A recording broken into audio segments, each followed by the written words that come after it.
on a Saturday, and Where's the rain? I promised rain. off and on, you know, it was this morning, right? Uh-huh. This is, we've done a lot of budget work over the last couple of years in terms of just walking through the relationship between an effort to try and prioritize, an effort to try and at least understand the relationship in terms of if you try and make a change here, this is what happens over there. But despite those efforts, we're still facing a structural deficit in the range of $2.83 million a year out of what, approximately $18 million operating budget, which is around 15%. And we can't keep doing it, especially if we've got grocery stores closing and other things, which is going to just exacerbate the problem. So what we'd like to do today, I think, is hear from staff on regarding the last 5 years worth of budget information, so that we've got a baseline to be able to work from, understand, and then projections for future budgets. And there's elements both on the cost side and on the revenue side of it, so that we've got a good sense of what the picture is. And then have an hour-long conversation, just about an hour-long conversation regarding potential expenditure reduction strategies, and nothing, and I mean nothing, is off the table in terms of that discussion, because I think what we need to do is understand the scope of what we've got and the types of, and be willing to, or at least contemplate what we're willing to take a look at in terms of options in that regard. Take a short break and then talk about radical revenue strategies. So we're not just looking at the expenditure side of things, we're also looking at the revenue side of things. But I think that we need to be able to take a look at and give staff some direction as to where we want them to come back with actual numbers in terms of what the potential changes would be. And then toward the end, talk about some of the traditional budget balancing strategies that we've done in the past, where they'll get us there, partway there. And it may reveal itself that there's a combination of things between some of the radical and some of the more traditional that help us try and figure out what the structure, what the model should look like in terms of how we provide the services in the city and how we finance them. So with that, I don't know, is it Tony or Paula, or who's kicking it off? Paula. Yes, well, spend some time putting graphs together. The first graph shows the continued budget gap, structural deficit. I will say I wasn't conservative with the expenditures. I had a growth rate of Singapore of about 2%, medical increase about 15%, other expenditures, if I knew about it, but roughly 2.5%. Other expenditures, I didn't put a growth factor in because currently our budget has been adequate for 2 years. But anyway, this graph shows how it grows. And basically, we can't continue to do the same thing over again. The second graph shows our revenues with the one-time revenue and how we've been balancing the budget. And you can see our recurring revenue, the base is in blue and the one-time is in red. And this is actuals 2008 through the budget of 2013. Feel free to interrupt with questions or comments as we go through this, or else we're not going to fill our 20 minutes. Okay, the third graph shows our actual expenditures 2008 and then through the budget 2013. By department, and you'll see that law enforcement represents the largest expenditure for the city. And the table below shows the percent of the total. So police is running about 44-45%. And that includes levy lid lift. And that includes the levy lid lift in the prior years. So anyway, this is how we look on the expenditure side. All right, Chief Delgado, what do you have to say about yourself? That's pretty doggone cheap. Well, Good response. Way to go, George. Okay, and the fourth graph is I put the revenues and the expenditures together. Base only, expenditures, if we had one-time expenditures, we did in the levy limit for capital outlay, things like that I took out. And you'll see the discrepancies between the base revenues and the actual base expenditures. And 2008 is when we got into trouble. So We did had everybody recovered in from 2008. That's when the economy changed. Okay, folks. Primarily, it was in the fourth quarter of 2008, we didn't realize our revenues had fallen off to about the first quarter of 2009. So, Is there a, in addition to talking about numbers, is there a process? Are there things that we can tap into that would give us a better heads up, that things that may be more sensitive to the incremental changes so that we can catch them earlier? I mean, I know we rely on the state, unfortunately, because of when we actually receive things. right, we're 2 months behind on the sales tax. And that, I think, is our biggest problem, because that's the one that has a sensitivity to the economy and spending. Property taxes, we get the collections every month. Is there another indicator, though? Is there state, the state forecast council comes out every month with estimates? Yeah, they have their quarterly report, which I haven't really, I've tapped into every so often. When we do the budget, I look at it. But is there some indicator that either the state or county or some other city uses that we might parallel, that we're able to tap into, I guess, early warning system earlier than what we? Yeah, there are other indicators, consumer spending, whether that production, manufacturing index, things like that. In Des Moines, the economy doesn't really impact us in sales tax that much. I mean, we seem to have this, when the economy is great, we seem to just merely move along. It does go up a little bit, but the sourcing rule does have an impact. But I just noticed that we just seem to have a stable revenue stream in sales tax. And the indicators don't really dictate whether I need to add more money or not. I mean, we don't have that commercial sector that will make a significant difference for us, even though we have that sourcing rule change. The interesting thing about this base revenues and expenditures, the base revenues had a high of 17.4 and a low of 16.3. So it's $1 million swing, but percentage-wise, particularly when you take into consideration that our property taxes dropped so much starting in 2009 through 2010, 11, and 12. It's only in 2013 where they really kind of leveled off, and now that the housing sector seems to be recovering, homes are selling, we might start to see our property taxes level off and then start to go up to 1% a year again as they're allowed to. But I think what Paul is trying to tell you is, because we have such a small business base, we don't have the big swings in the economy that some of the larger cities that do depend upon sales tax.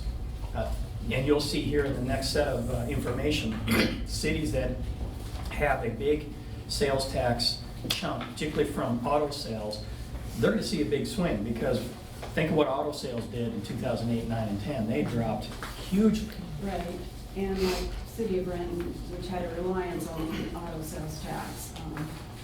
When you're relying on that as recurring revenue, and that goes up, you're in trouble, so. Okay, so this is base expenditures, so there's no one-time expenditures I try to, scrub it out. and base revenues. So assuming that were the case, if we were at the same spending level we were 2 years ago, we'd essentially be plus by a couple $100,000.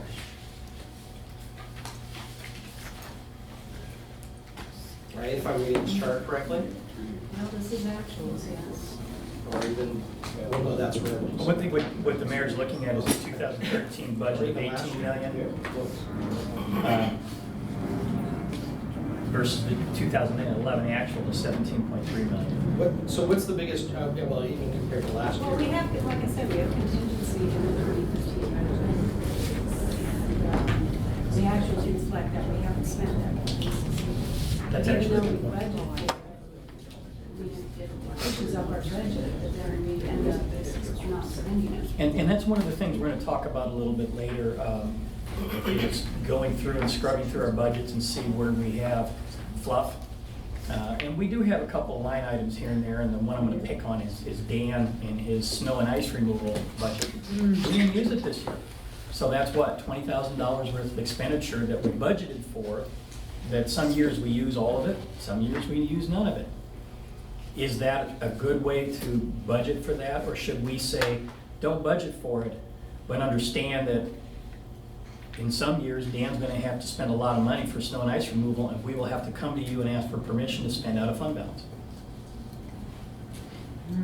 So when you look at this budget, all those contingency sort of things are built in, but what we end up spending at the end of the year is below that. And I would say that you need to be strict about having reserves if you're gonna do that. Right. A minimum reserve levels. You'd have to. And reappropriate. You'd have to, or Dan would. Yes. I have a question. I spent quite a bit of time going through the book, trying to understand what we're gonna talk about today. And I want to ask a question that'll help me understand this better. I think on page 1, it shows that our 2013 expected revenues for property taxes went up more than $500,000, and yet our assessed values went down again. Those, I don't think, are really recovering yet, are they? Did we make some suppositions that have turned out to be inaccurate? If you're looking at just the general fund, Uh-huh. is it, well, we moved the levy lid property tax revenues into the general fund for 2013, and that may reflect the sort of. Oh, so increase. that's why the It number's was that much separated. bigger. It's added to the base, and that's why. Okay. Yeah. Then on.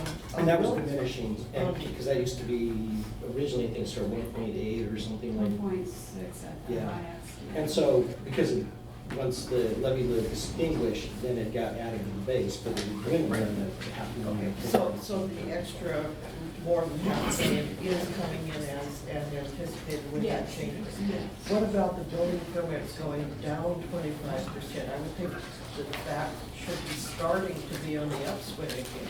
Well, I don't know if it's attributed to, the building department wanted to separate the plumbing, electrical, and mechanical permits. Are they shown Oh, separately? yes, they are now. So they Yes, took it so out of that's the building reason. Okay. permits. We used to budget it all there, so. Okay, I'll we stop wanna see questioning. it I separate. just, I figured there had to be reasons, and I just wanted to understand a little bit. So, just looking at revenues, going back a couple pages, property taxes have actually declined from 4.5 million to 3.6 million budgeted for this year. So there's $1 million net loss there approximately. Sales tax is relatively flat at about 2.1 million. B&O taxes have actually gone down by about 50,000. Utility taxes have also been flat. They've gone down a little bit as a result of the economy. People have actually been canceling cable and other things. But the rates have gone up, so it hasn't recovered the full amount, but it's still No, gone and the down. weather has an impact too. Right. So when you look at those revenues, you'll see that the biggest chunk, property taxes, where we really gotten whacked. And it'll take a long time for it to come back, because with the 1% limitation on what we can collect, unless there's new construction going on, we're not going to be able to recover what we've lost, but over a very long period of time, even though the losses occurred in a relatively short period of time.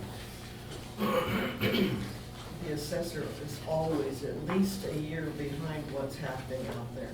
And Well, what- it won't matter, It because won't the matter. cap is, there's two caps. The number one is we can only collect 1% more than we did the year before, Right. plus the value of new construction, and the rate.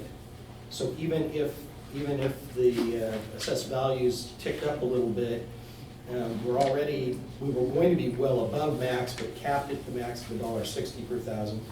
So the margin between what was it, $1.80 or $1.78 and $1.60, which is what it would have been if we could just freely Right. collect. Right.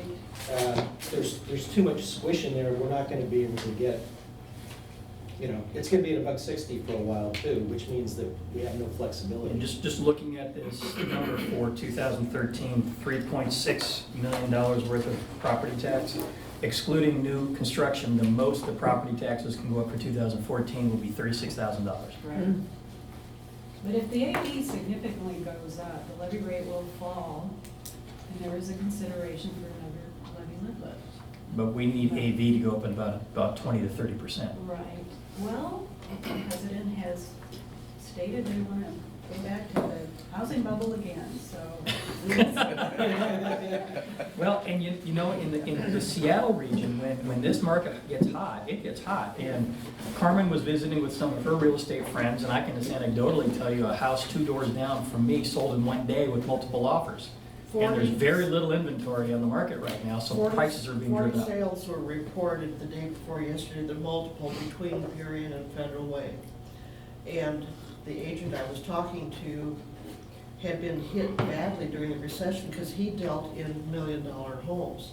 And everything that was selling was 200,000 range. Now he said the other ranges are coming back amazingly. He had 5 offers on the property this weekend. Someone else in the office had 7 offers. Most of the buyers were cash. 25%. And inventory is so low that anytime something sells anywhere, we've got agents out there just flooding the neighborhood with phone calls and emails and letters. Right time to sell, because everybody that doesn't have to sell has been holding off, waiting for prices to go up. And this kind of market is forcing prices back up again. Well, honestly, if you read the trends in the paper and what have you, it's very simple to figure out. It's a supply and demand thing. And right now, the inventory out there is extremely small. So it's gonna force the prices up. People can get the demand. That's why, and by the way, it's 25% that are going for cash right now. That's huge. But that's a phenomenon in the market that is very commonly observed. Right now, you don't have much inventory, you got very, very small. I think it's less So than a people 30 that are days. selling are demanding the higher prices, and that's what's causing them to go up. There was one thing in the newspaper article that could be misleading, though. They said that the average was up 17% from this time last year, or 19. That's not the average selling price on a house. That's the average price of the price range. It's just because higher ranges are pulling the average up. It's not that the prices are escalating at that rate. One thing I'm looking at on this is on the revenue piece. It says five forfeitures, and this year we're projecting $1.1 million, which is like double the prior year. But Where are you? I'm looking on the general street and levy lid lift revenue, the breakdown of the revenues. And which item? Which one? Fines and forfeitures. Oh, yeah, Well- 222,000. Tony, you want to explain that? So- That includes the red light cameras, the cameras in the school zone. There's And- 2 things driving it. There's that, plus the extra $250,000 we put in because we were gonna reestablish the traffic unit. Yeah. So you put those 2 things together, that's over $500,000. $250,000 in revenue? Yeah. This person, okay. I was just curious what was, about it. And you're gonna put what back in down? The traffic unit. The, Oh, okay. when we passed the budget, we agreed to take the money to reestablish the traffic unit. Yeah, I wanted to bring that Two up today officers, too. so we. And if you just look at those numbers, 300,000, 304,000, 240,000, 220,000, then last year, 2012, over 600,000, yes. Some of that was the traffic camera, but a lot of it was stepped up enforcement activity. Which we thank the department for, by the way. They're not thanking me in court. And that's a good indicator. We'll put that on. All right, the final graph, I looked through the cities of Perion, Federal Way, Kent, and SeaTac, and really just looked at their general and state funds. And these cities like, I believe SeaTac has a lot of parking tax, but they have a dedicated parking tax that goes, I think, to their capital fund. So it's not all reflected in the general and street funds. So, I think what I looked at significantly, I mean, what appeared to me is that they received higher taxes, significantly more taxes than we do, so, But it's because they have a commercial base. yes. pretty much.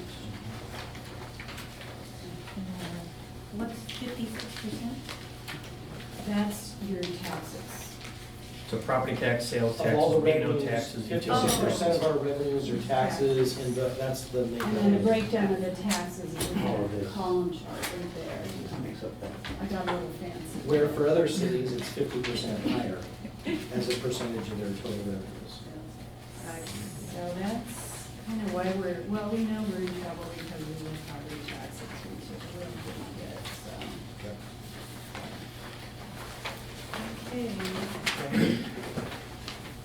Any more questions about the numbers?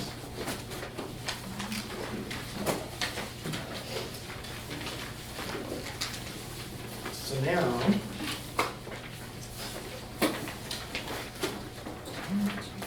radical expenditure ideas. Well, I think Jeanette had something to say. No, go ahead. I have an idea, but go ahead and do your thing first. Council radical.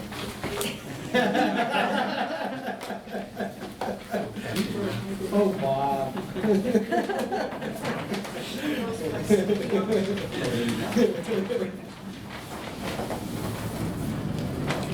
All right, staff spent a couple, 3 meetings throwing things around, trying to come up with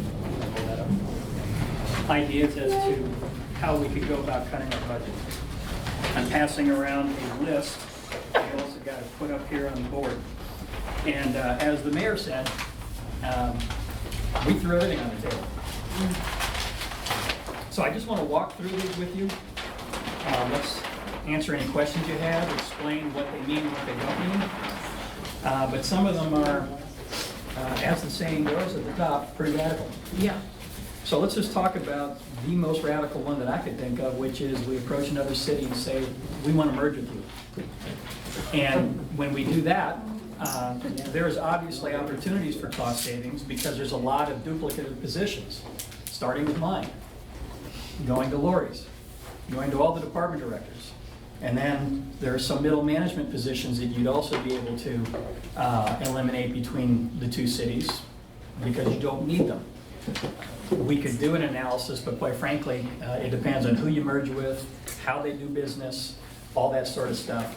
But, you know, easily the annual savings is probably $1 million to $2 million a year, just in the reduction in executive and middle management positions.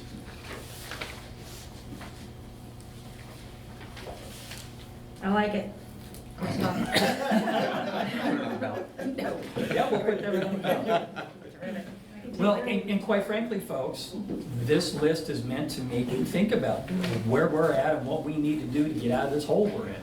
Because if we don't, as you saw in this chart, that problem just slowly gets worse and worse. And we've been able to pull rabbits out of the hat. We've been able to do a few things with one-time monies, but we can't continue to do these things. We can't continue to stop putting money into our reserve accounts to replace equipment, because eventually the equipment has to be replaced. We can only fix it so many times. So the next item is our police department.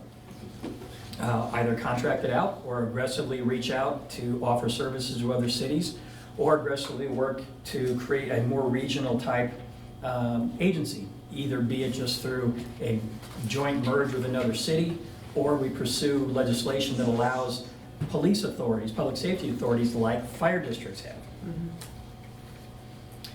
When we did our matrix study, they estimated the savings of contracting out to be $800,000 to $1.7 million. I think that remains to be seen. We need to sit down, if we want to talk about this, and talk with other agencies and say, all right, what sort of services can you provide us? Are those the services we want? Are we going to get the results that we want? Are we going to get the people that we want to provide service to us? And again, these are high water marks. You know, what may come out of the conversation that we have on these things is that there are things less than this that may spur are thinking in terms of what might be contracted out as portions of services, or what might be done away with in terms of what services we provide. So if nothing else, what it does is showing the high water mark on what the, like it says, radical. Mhm. So there's many things below that, though, that in combination with other more traditional things may result in what we're looking for. Well, the only thing that, when I look at this list that concerns me is there's one item here that actually tells us where the savings will be. And that's what, as a result of the matrix study, and that's the contract out to police services. No, if you go a little further, Parks and Rec, we talk about cutting Parks and Rec and what the value of that can be as well. Okay. But my point being, this one we've known for some time. But the other things, radical as they may be, we don't really know at this time. And I think part of what we're talking about here is which of these things do you want to pursue, either to see if the numbers we've listed here are good or not, or to find out what the numbers might be within ones that don't have numbers next to them. I think any one of these things is going to result in some savings dollar-wise. The question is, service-wise, are we going to get our money's worth, and is it what you expect and the community expects as far as the services they get from the city? But my point is, I would tend to go in a direction where I saw a huge amount of savings rather than a small amount. It would require a whole lot of little things to make it big. And I would argue any one of these things that don't have numbers on them, the saving, the annual savings has got to be at least $100,000 a year, if not more. Well, that's helpful, knowing that it's. But again, and you'll see the very last one where we talk about recombining planning, building, public works, and then doing some reorganizing, we have a $70,000 range for you, because we've been looking a little bit at that already.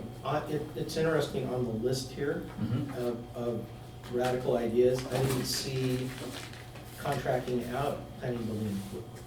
It's actually listed Private with sector, some of building the and items. code enforcement. Other opportunities for collaboration with other cities. Or in the middle of the last two. Oh, so it's, oh, And contract with private sector for, Or contract with private sector for any of those things. well, and I would say too, the matrix study, I would be interested in having our new leadership of the force take a look at that study, because I thought the opinion of that study last time was there were several flawed points in that study, that they didn't take the direction of council, that what we wanted the information brought back. So I'd be hesitant to base what the savings on that may be well, on I that wouldn't study. hang my hat on the matrix study, but what I would say is even if some of the assumptions were wrong, my guess is it's probably somewhere in the range of 300,000 on the short end to probably up to $1 million or 800,000 on the north end. And I look at something like that and think, would we be better served approaching like the city of Normandy Park, who's struggling to even keep their force going, and instead support their, expand our services to support their municipality in an effort to be a revenue generator versus an expenditure cut. Right, but we're talking. No, I know. Well, and I would also argue we have Burien and SeaTac that contract with the county. And the sheriff is being just as aggressive, or actually more aggressive than we are, talking about offering contract services to other cities. He's approached, or she approached us over the last several years, and now the new sheriff has been approaching us as well. So why can't we approach Burien and SeaTac and talk about Des Moines providing police services to them, and show them our model, and show them how we approach this, and maybe they want to take a shot at it. I'd much prefer that than going to King County and saying, take us over. Yeah. Is there any move in Olympia anymore to do the allow for public safety? You know, a bill was introduced 3-4 years ago that Mike Martin at Burien had worked on. I don't know if it got a hearing or not. I don't think it was introduced this session. They got other little issues on their mind, like budget deficits and funding education and road projects. But I think if that's the direction we want to go, we pick that thing, dust it off, and talk to AWC and some other cities that could take advantage of it, and see if we can't get it going in the next session. Matt? Couple things I'm looking at. We talked about the police department. What frustrates me whenever I see any of these departments listed, especially the police department, we always talk this all or nothing deal. And frankly, I get concerned because every citizen in the city that I've ever talked to wants to see our shield and our officers on the cars and the uniforms and in them. But we talk about these background and support services, and we talk about how we have to take care of our infrastructure and we have to do certain things. I mean, there's where I see we can leverage an opportunity, because, you know, I don't know a lot about police records, but it would seem that regionally, maybe there is, you know, a better way to do this and things like that. So I just want to make sure that when we get into these conversations, that the all or nothing thing kind of, I know this is quote unquote radical, but this is a repetitive radical suggestion. And I guess I'm looking at that saying, it doesn't make a lot of sense. I think about the court as well, and I know that you guys continually work at your model. Again, if there's something that we can leverage regionally, but still keep our operation, you know, I guess from the more people-facing perspective intact, then we're doing, I think, a better service to the community. The other thing that concerns me is, you know, we talked about some of these savings being 100,000 to $1 million or whatever. If they're not long-term and they just balance for a year, I don't think we've looked deep enough. I think what we really need to focus on is not just trying to figure out how to balance 2014 or 2015. We need to look at a combination of expenditure cuts, savings, reorganization, and revenues to get us over the structural deficit amount. So we then are in a positive budget position where we then can take money and dedicate it to road overlays, maintaining the buildings that we have, and then eventually maybe some new services that we've been, or I should say reestablishing services we used to have. But don't look at this as just figuring out how do we make 2014 work. This has got to be looking way farther down the road than that. Yeah, there's no advantage to restructuring something if it's not providing long-term, you know, if it's not changing the curve. Carmen? I have a very different concept of what's going on here. I'd like to say it out loud. Our charts are showing us 3.5 million. That's comparing to 2008. It's only 500,000 if we compare it to last year, which is either 1/30th or 1/40th of the money that goes through the city. And the concept I'd like to talk about is the fluctuations of revenue. And in the late 60s, we had a Puget Sound region financial crisis for almost 3 years because Boeing didn't get the TFX. In the late 70s, we had it from 79 to 82.5, 83, because interest rates and prices had just done horrendous things where the balloon had to pop. It happened again in the 80s, it happened again in the 90s, it happened again in 2008. And 2008 has been harsher than the last. But if we would stop looking at 2008 as where we should be, or where we had risen up to spending for, and say to ourselves, we should have kept our spending at about 2002, 2003 levels, and been shoving that excess into our funds that support us through bad times. And I think we're going to look at the same thing as we recover again now. We're going to see housing prices go up faster than they ought to because of shortages and because of people with pent-up needs. And we need to not talk about getting back to be able to spend what we had in 2008, but to maybe spend what we had in 2002 or 2003 and put the rest into a nice cushion to support us the next time this happens. So I see us as having not a desperation day here. I see us as having another $500,000 day to keep us even with what we pushed ourselves down to last year. Carmen, I think makes a good point. I can't tell myself that we're in as radical a situation as we seem to be talking about being in. I think we need to be far more conservative in what we think we should spend. I think, done? I think she's making a good point in one respect. What we fail to do sometimes, and I'm saying this because I recognize trends that she's just talking about, is unfortunately nobody has a crystal ball, so we can't look at the future. But what we can do is see a trend. And oftentimes when you're trying to budget for the future, you need to rely on where you see these trends going. Are there trends that are showing up right now that would indicate to us that we are headed in a path that will result in some recovery? And to what extent is that recovery? I think this city council has set us off in that direction. I see positive trends happening all the time now, particularly with the economy.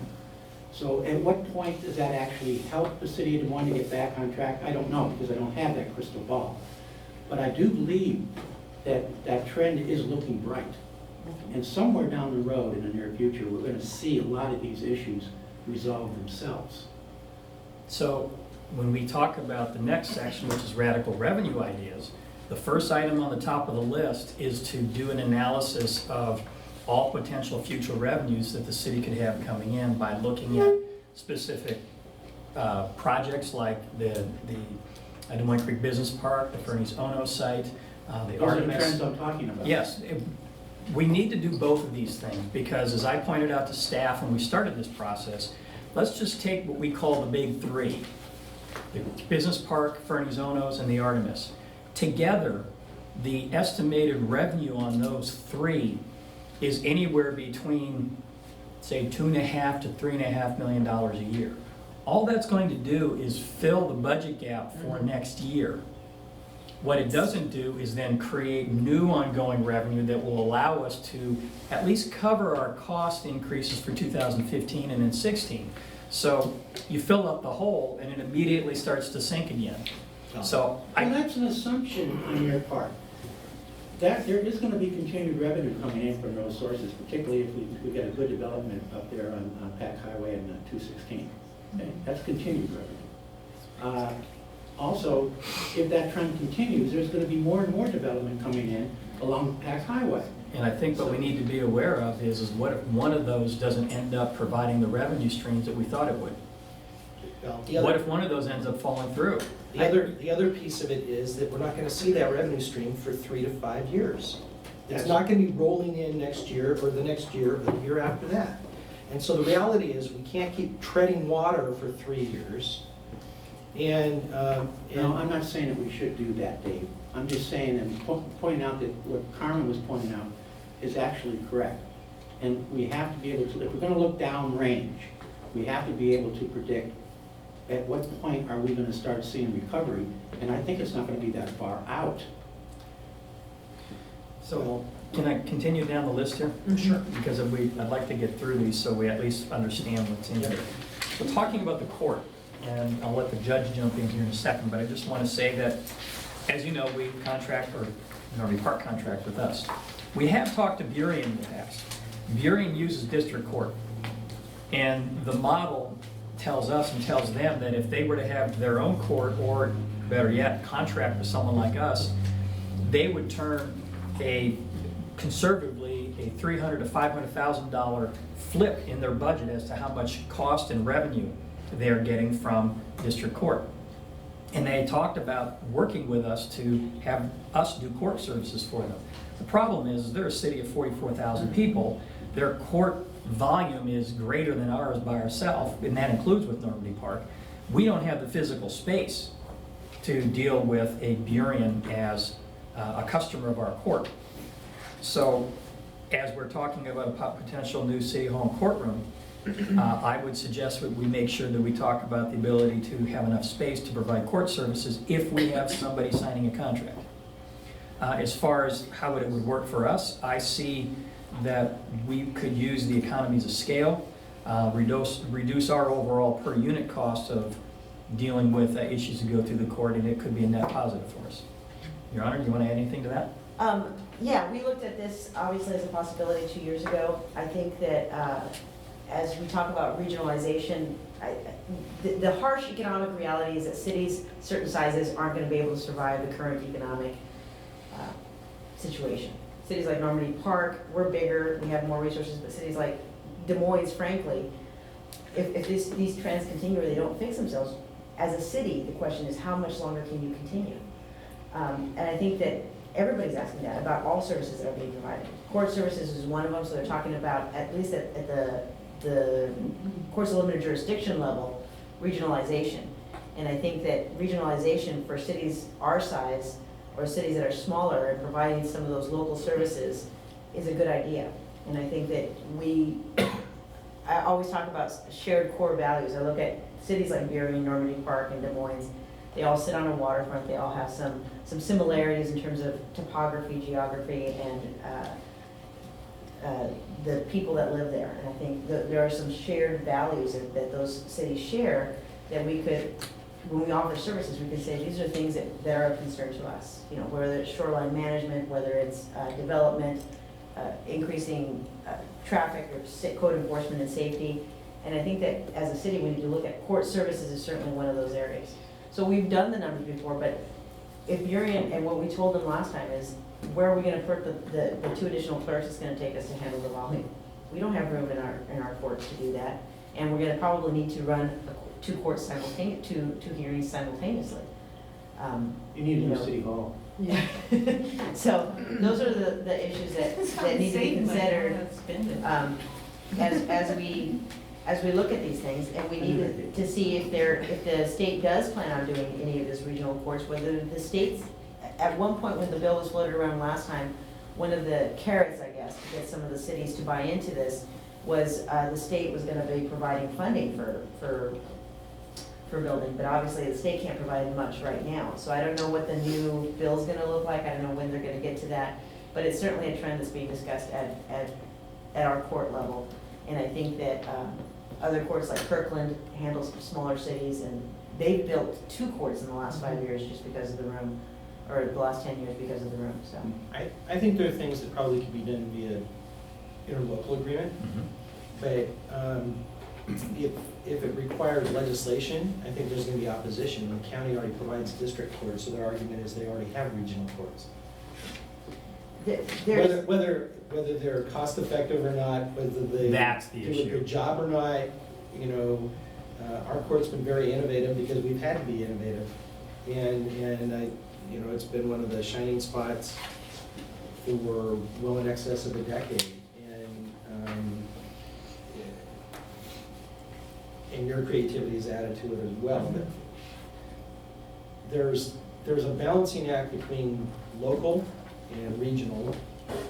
It's kind of like the fire district, whatever they call it, Ridge Fire District that they've talked about. I wouldn't want our fire district to be bigger than Federal Way and us because of local control, having a say. I wouldn't want it any bigger than just a couple of us because of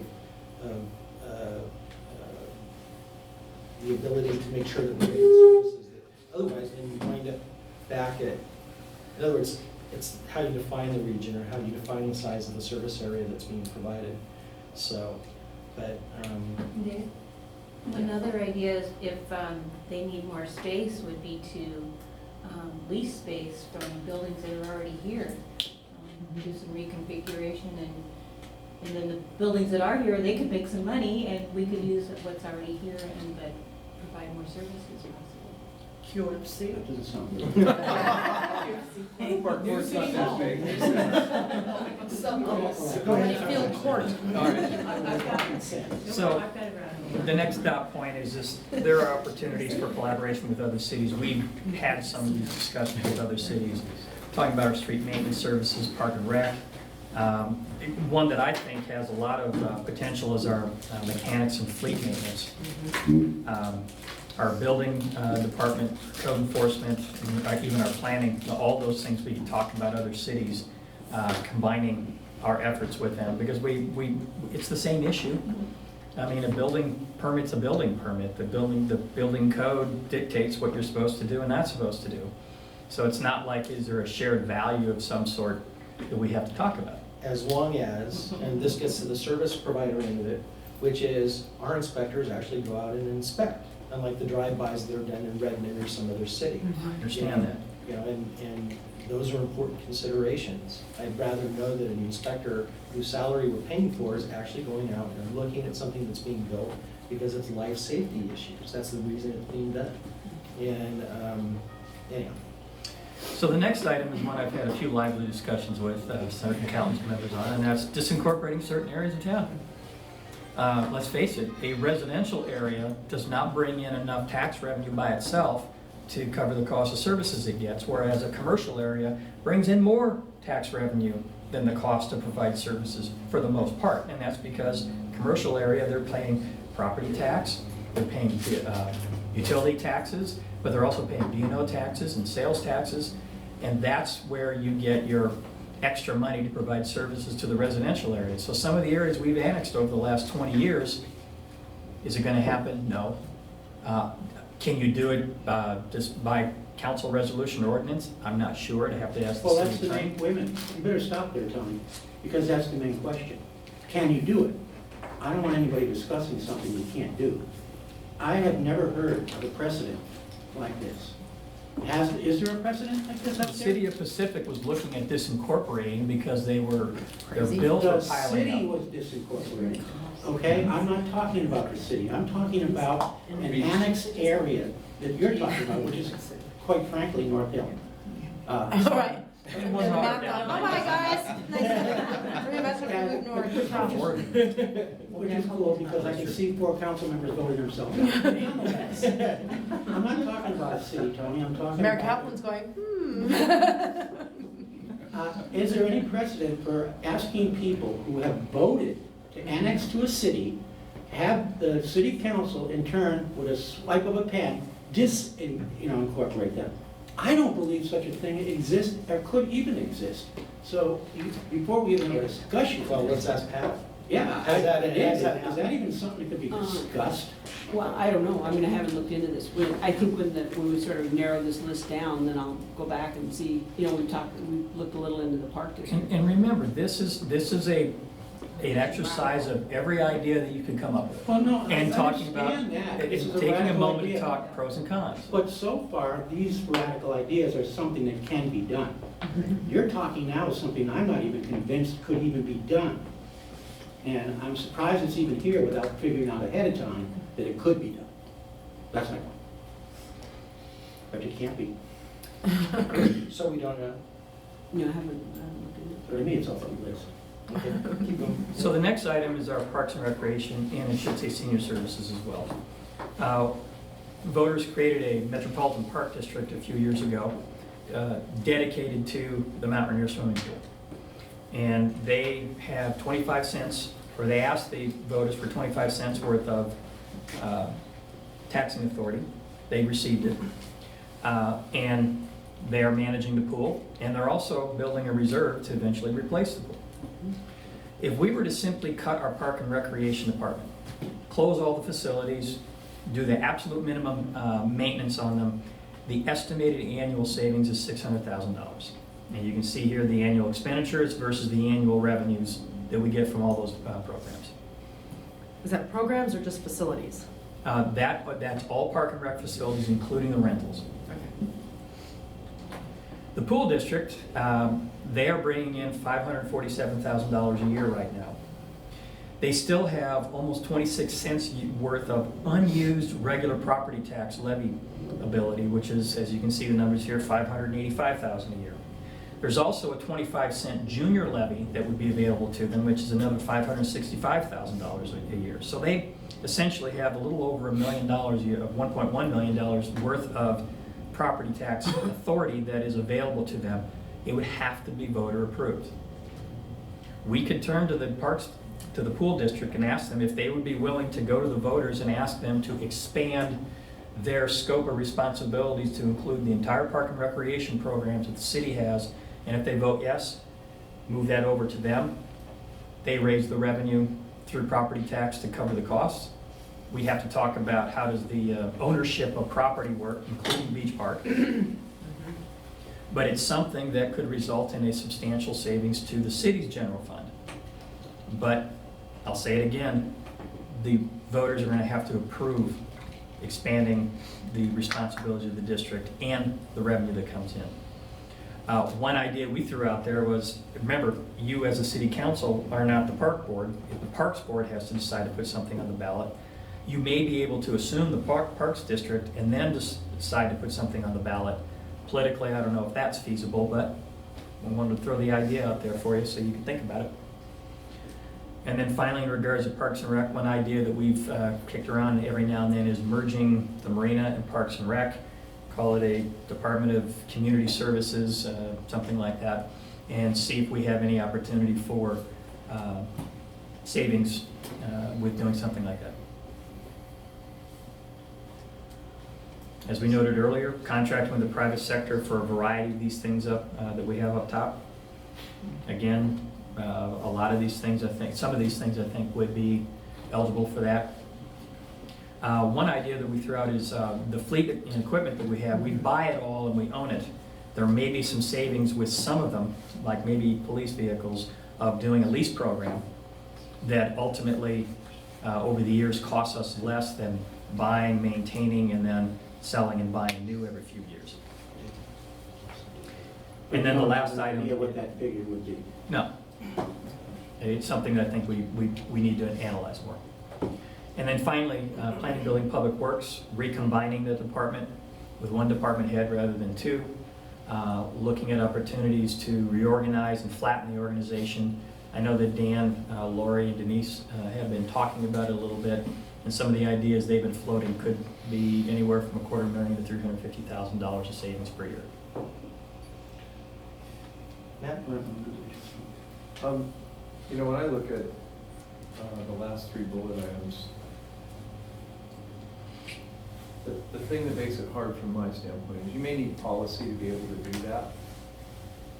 But, I mean, when we have conversations like this, I'm not quite sure what you're looking for. I view the leadership role of the city is to come in and say, you know, we've evaluated our expenditures, and when we look at private sector contracting for the following services, we believe we can save money here, and we're interested in doing that. Would you grant this policy to do it? Leasing fleet equipment. That's a pretty straightforward financial calculation.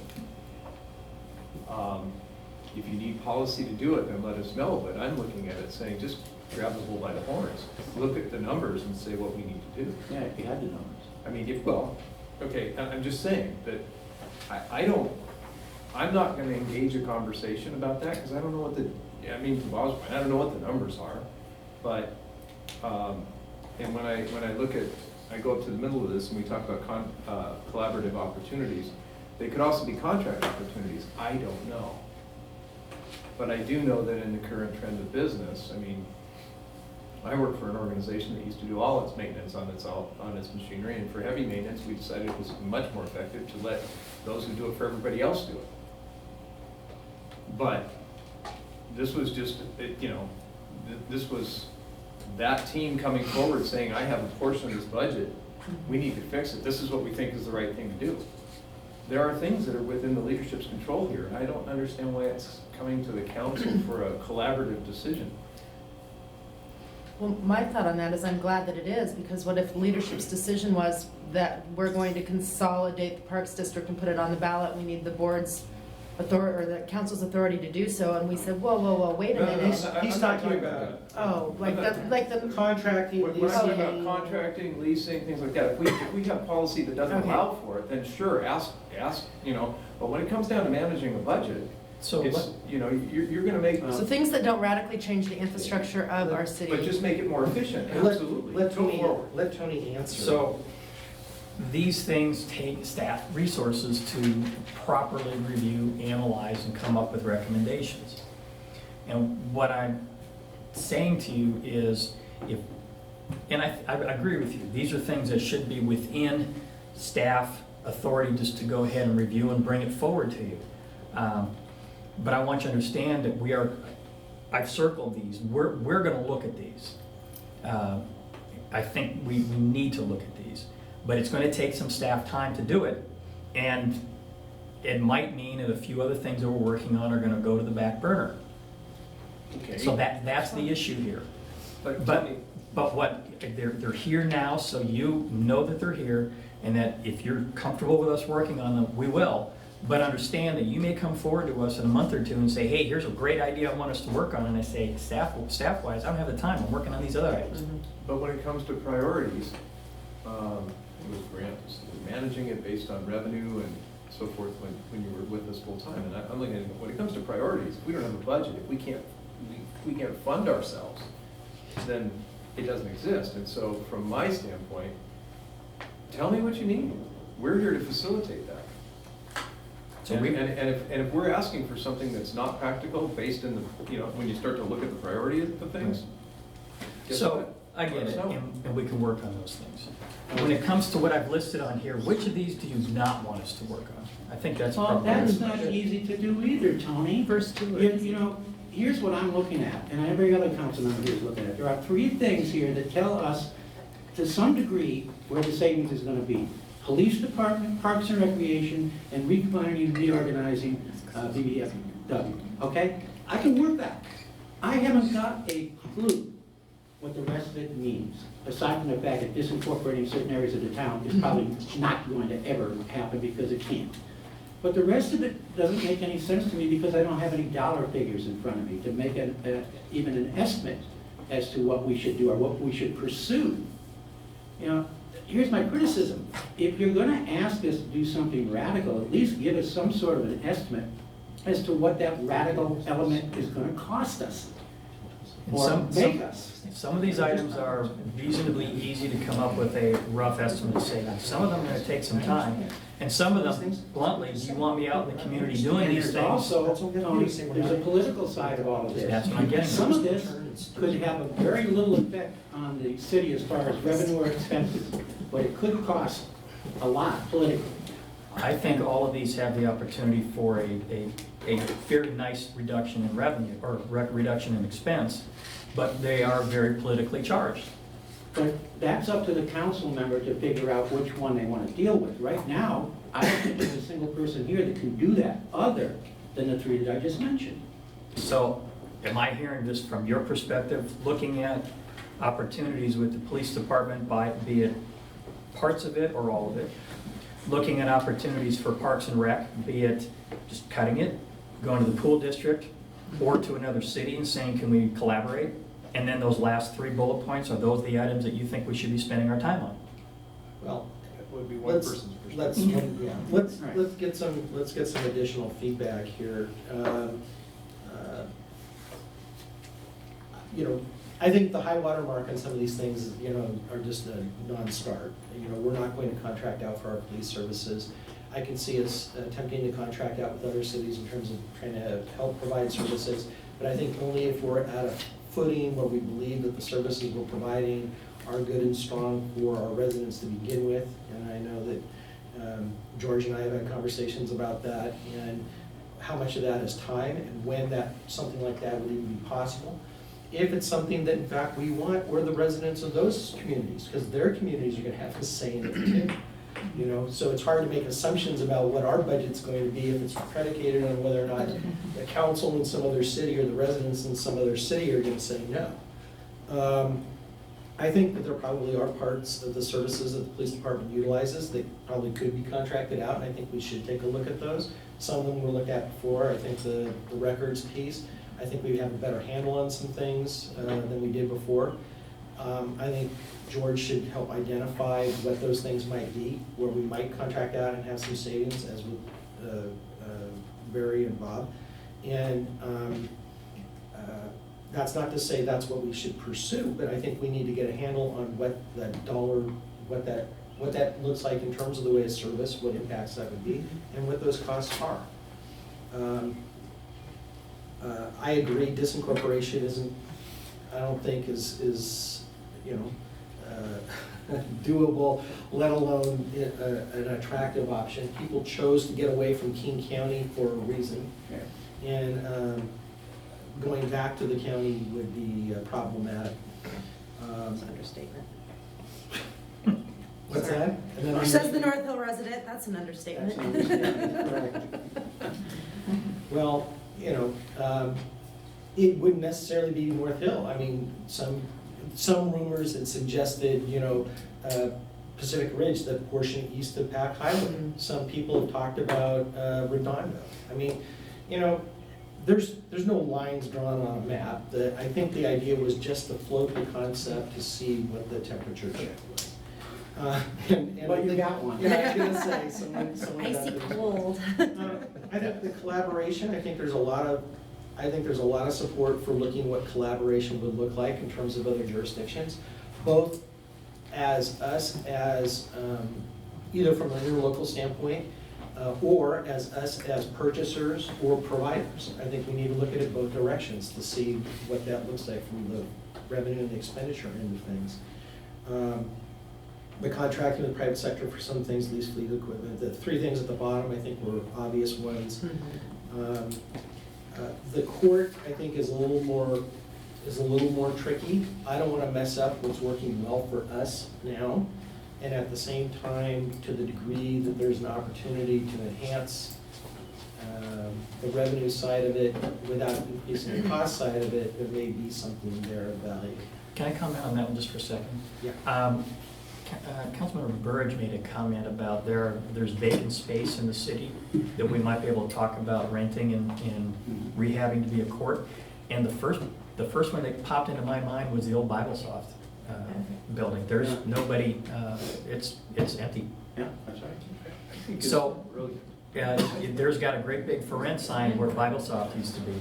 They aren't there anymore. So, what I'm going to suggest is that we do talk about the court thing. I think we do look at Burien and see if they'd be willing to collaborate with us on a court somewhere in downtown Des Moines with rental space, and if we can make the numbers work to at least break even, if not be a little bit positive for us, they're going to be very willing to do that, because I can guarantee you it's going to make them money. Well, you can build for tomorrow. Yeah, absolutely. At least for now, but if you can set it up right, you can build. So I like that idea. That's a great idea. Yeah, and that's, the only criticism I have on that is that that's not radical at all, that makes sense. That's not a radical idea, so what are you doing? That makes a lot of sense, it really does. How much property like that is out there, we need to identify. On the Park Rec Senior Services piece of it, that is the most difficult part from a lot of different perspectives. In part because it brings in a significant amount of revenue. The amount of property that has to be maintained is significant, including the buildings in the beach park. And You were looking at me. and He was looking through. and I'm not sure that there's political support from the pool district to expand its services. And this is a frustrating topic for me because we had opportunities to have a park district which would have provided the services we needed with or without a swimming pool at the time, and we didn't go that route. And now, after the fact, we're trying to figure out how to figure out the model or fix the model in such a way that it's got a sustainable revenue stream to support itself in some ways separate and apart from general city services. It's also politically difficult. So I think the park and rec piece, we need to look at that way 6 ways to Sunday, both on the revenue and the expenditure side. I think we need to investigate all of the options there because it is the thorniest and the trickiest of all of them. And it needs to be well thought out, whatever decisions we come to on it. Jeanette? Yes, I would not want us to use pool money for the parks. I think when they're saving money to build a new pool, but they're going to probably need at least one, if not both of these other taxes when they actually build it, because what they're saving is not enough to just go out and build it. So they're gonna need this money, and I think it's great that we have a separate pool district to do that, and I think we should let them do that. On the, are you gonna keep going the other ones? Or No, you gonna jump to- you've been sitting there nice and quiet, and I'm getting nervous, so go ahead.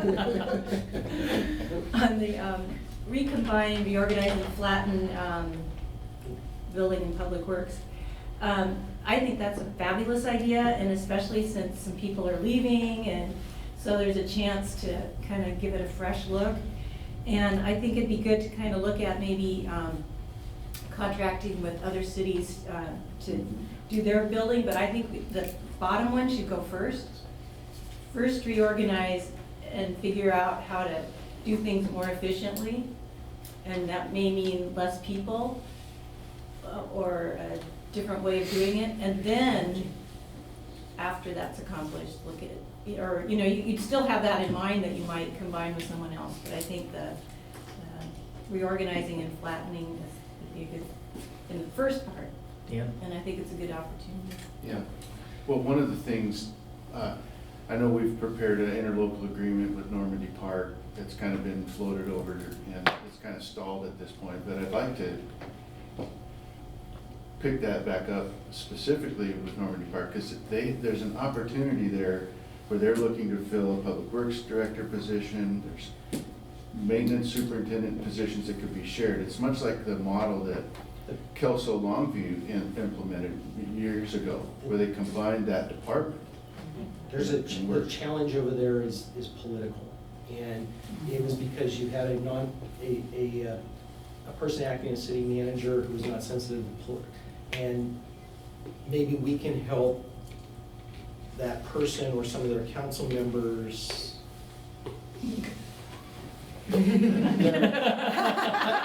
understand that we need to look at options that should be on the list. In other words, help them politically get to even be receptive to it, because otherwise I think we're just beating our head against the wall. It would help us both. No, financially. it's not a question of the merits, it's a question of whether they're open to even listening to discussion. And that's where we need your help. Lori has a comment. Well, actually, Melissa. Well, I was gonna say, I'm gonna sound like Matt when I say this, but I love Jeanette's idea that this is a great opportunity and time with the transition and the changes going on to kind of scrub it, as so long as we make a commitment to provide this department with the technology advances they need to help the employees that are there work more efficiently. And when we went through the public works software tracking, that I think if we could implement that more globally across that whole department, it would really help the folks that are kind of left behind wearing multiple hats now work more efficiently. I'll give you your check later. You have to buy my Annie Irene's. I was just gonna say that I have been talking to Sherry, and depending upon what the council determines on next, from Normandy Park, next third council meeting on Tuesday, she's kind of got, we may be revisiting that. Okay. Bob? Okay. I'm getting a sense by listening to my colleagues that one of the things that seems to be predominantly clear, or becoming more and more clear, is that we seem to like the idea, at least from those who have spoken, we seem to like the idea of offering our services to other cities, such as police services, is the first one, contracting them for court services, park and recreation, all the list that you have down here. What we don't know, and that's obvious because we haven't asked them, is how they'll receive this kind of thing. Normandy Park's a good example. I had 3 days I spent with Normandy Park representative, their council member, who was on a project, a personal project with me. And there is a culture there that is, he's made it very clear, is much different than what, you can probably, agree with that. It's not going to be very receptive to some things. And police is going to be one of them. But I think it's worth our while to pursue the surrounding cities to see if there's anything that they are responsive to. I mean, you just made up a good point, very good point. If Urian, for example, is right now in a situation like that, now's the time to be asking them, hey, maybe we can help you out with that situation. Normandy Park, we're already doing it in some respects with courts and senior services and all that kind of stuff. Burien provides permitting services to Normandy Park. Code enforcement, I notice, is on the list too. Those are all kinds of things. But Jeanette would have opinions about that. Let me make and I want to reiterate the point Dan said it once, but it's really important. we need some council support to go to these cities and have these Tony, discussions. if you let me finish, Okay. we'll get there, okay? All right. My sense is that the council is going in that direction. I think this would be a good time to find out from the rest of us if that's something you want to get a red light or a green light to. Because I think this is a good opportunity right now to approach these cities. That's my opinion, but I sure like to see if the rest is going along with it. Can I say something to that, sir? Sure. The one thing that sticks out to me as far as what we as an agency are doing where it comes to reaching out, Normandy Park isn't an impossibility for me. What the citizens want to see there is a solid infrastructure that can support them. I agree. And we have to have a community connection. They would rather, from people I've talked to, worst case scenario, be with us than they would be with county. Yes, I know Now, that when too. it comes down to it, I think what the citizens want to say, if we meet their needs, and we're doing that because they come to the farmer's market, they come into Des Moines to do some Yes, they things. do. And our officers know that, and our directive has been to them is do the best you can with community outreach, because it's those voters that are gonna say, I like the services they do provide, and given the difficulties, yeah, let's look at the infrastructure. Can their department support what we have? Can they support our needs? And what I'm telling them, and I will tell them, is you're doggone right we can do it very well. George, I'd love to team up with you when you're ready to do something like that, because I do have a lot of, well, I call them friends over there, that are the decision makers. Bobbyville? Bobbyville, that's correct. That's right. That's correct. That's a wonderful story, but politically, it was a hot potato, but it was a joke. I'll tell you, George, about that one. But yeah, I think we should, it's just a matter of approaching, sitting down with you as the lead for the police department. I think we can probably, they're on the fence, George. They can go either way. Now's a good time to go ahead and tilt them over to our side. You shouldn't be hearing this, but. Yeah. But yeah, George, I'm with you on that. Cool. But I still want to know how the other council members That's feel exactly, about this. that's exactly the direction and the support we need. And we then can move forward much more confidently to Burien and Normandy Park and say, we want to sit down and talk with you. Let's get together with not just staff, but electeds to talk about this. Correct. Because without the electeds telling staff, yeah, look into that further, it goes nowhere. I definitely am in favor of reaching out to Normandy Park to see what we can do. Again, they may want to see their cars, their shields, things like that, and that's fine. Yeah. However, Chief Delgado, you figure with your team, you can make this happen. But when we talk Burien, I don't want to use that one. They, providing police support for Burien is a completely different equation. Right. And so I would have to get more information before I could get behind police support for them. Court support's a different ballgame. Right. So I just want to be clear on that. But let me include something different. You know, Burien keeps getting tossed out. What about CTEC? They're closer in size. They're actually They're all of 99. physically closer. They've than got us. Yeah, but they've got a lot, I mean, again, police protection at CTAC is going to be Yeah. substantially different than what it is in Right. Normandy Park. I think the other argument against SeaTac is financially, they are in much better shape Oh, I'll say. than any of the rest of us. You saw Which those means they could numbers. pay. Yeah. Which means that they're looking at us saying, why are you talking to us? You're just looking at us as your cash cow.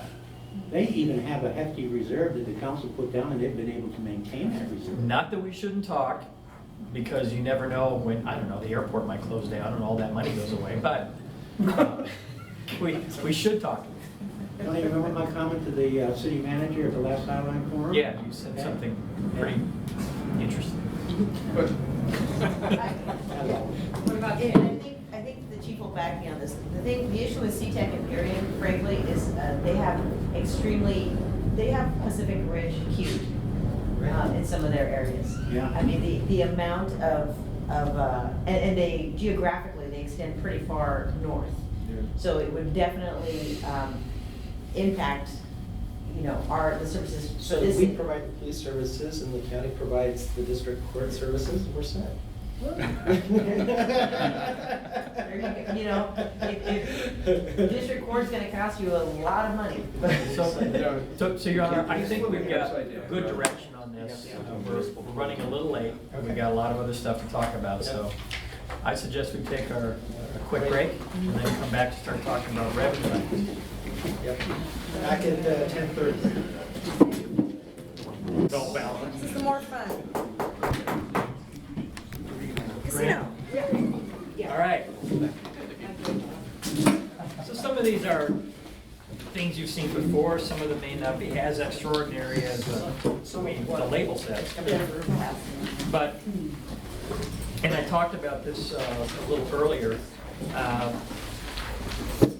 when you talk about radical or even traditional budget cutting strategies, expenditure cutting strategies, I think we need to take a more detailed look at potential revenue as well. So I mentioned the big three, the Moy Creek Business Park, the Fernizono site, and the Artemis site. I think we should drill down a little bit more as to what those revenue potentials are, but also look at what does more development in Pacific Ridge, down south, Pack Highway south of Kent Moy Road, even downtown look like if let's say another Artemis-style hotel comes in, if we have park and fly lots along Pack Highway, if we have redevelopment on the marina floor, what kind of revenue might we be able to expect? Because you don't balance your budget, you shouldn't be balancing your budget purely on expenditure cuts, because there are opportunities for more revenue.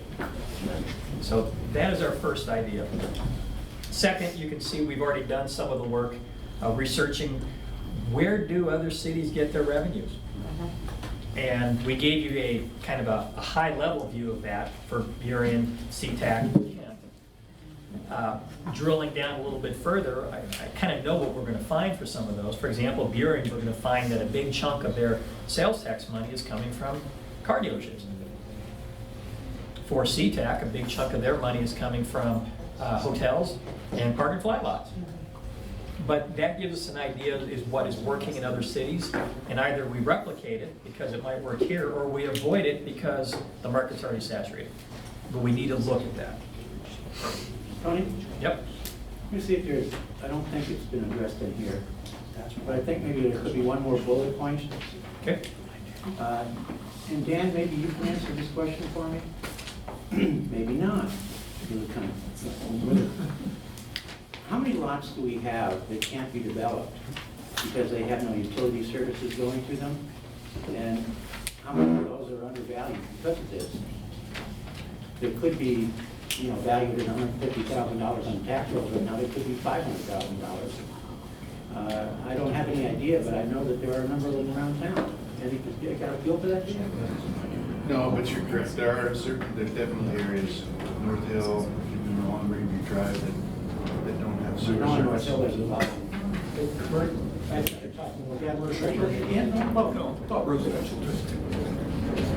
Right now, actually, I'm thinking of North Hill. There's a lot of residential lots up there that you'd have to go huge distance in order to tie into any serviceable sewer, et cetera. That if you look at the tax rolls, you see that they're assessed at a fraction of what they actually should be worth. And I'm just kind of curious if the city's identified how many of those lots we have. I guess it could also include commercial. I totally agree with that. Well, the commercial is good potential on the revenue side is maybe. I want to see the whole picture of it. Yeah. I mean, it would jack up the assessed values in the residential, but we'd still be stuck with the cap. But at least we would know what the future value Well, would be. I think when the value of a property goes up, and then a house is built on it, you have new construction, that's new property tax. That's my point, Tony. That's my point. But how many of those are just laying fallow because you can't do anything with them, you can't develop them, because it's cost prohibitive to do so, because there's no way in the world you can tie it to the utilities. So two thoughts on that. One, I think that's a great idea, and we should do that analysis. Yeah, write it down. And then two, and I did talk with staff a little bit about how would that work. we would basically tell the sewer and the water districts, if there's a water problem as well, you need to put in your comp plans to extend services to these lots as part of your normal capital projects, rather than just wait for someone to say, well, gee, I want to develop my lot, and the utility says, fine, you got to get service 300 feet away over there, That's go my get point, it. Tony, that's my point. Exactly. They need to make it part of their normal capital project, not just to replace pipe, but to extend services to underserved properties. So I'd like to, actually, the question is twofold. If there's a way that we can identify how many of these lots there that exist right now, because I'm sure the utilities are gonna wanna know what the hell we're talking about. Mhm. And number two, what is on the tax rolls right now as their assessed value, and what it could be if they were able to be hooked up to utilities? And, Can that be done? yeah, sure. All right. And What was there was a project similar to that up on the North Hill going down First Occidental a few years ago, where a lot of the owners felt like they were forced into hooking up. That was an LID. Okay. So I want to make sure, though, that whatever we research or whichever Pandora's box we open, we don't suddenly impact residents negatively because, Well, impact residents negatively. That means people who have septic systems who don't want to pay for sewer. right. Okay. But I mean, I'm thinking of don't want to pay for sewer or don't have the financial ability to pay for sewer are two different things. There's another piece to that equation. All the waterfront properties that are on septic, Yeah. they would have to own their pumping station to get it up to the highway. That doesn't make any sense. Right. That's why they'll fight you. So I mean the caveat of let's do the investigation, but let's do so with to do no harm. That's why I was thinking, let's start with the commercial properties, because it's a smaller universe to be able to do the evaluation. I agree that it makes sense to look at the. Right. Well, while we're doing it, look, I don't want to get the cart before the horse here, Mhm. and I see the point you're making. All I'm requesting is that we identify those lots. Right. Okay, so we can look at the potential for it. Then if there is some other mitigating circumstances like you're bringing up, Mhm. then we can weed those out. Right. But right now, I'd just be curious as to know how many of those lots are in existence and what they could actually be worth, what the assessed values are on them right now, and what they should be, because I think we're missing an opportunity to garner more taxes from those properties than we currently are. Okay? Mhm. Okay. So, the fourth bullet point, form your electric utility. Now, there have been instances of cities, counties, special purpose districts condemning the electrical system in their communities and taking it over and forming their own electric utility. Jefferson County is a really good example of that's happening right now. I think there is a proposal in Thurston County to do that failed. Yes, it did fail, and did the PSC check there? The big check? Yeah. But it's an opportunity to own your own utility, manage it as how you want to, and quite frankly, it goes along with the dot point right below it, and the one couple down from that. How come earlier we were talking about combining things with other people to save money? And now we're talking about taking things over. Here's Here's the real bottom line. The utility could be paying the general fund for some of the services it provides and have an opportunity for more economies of scale.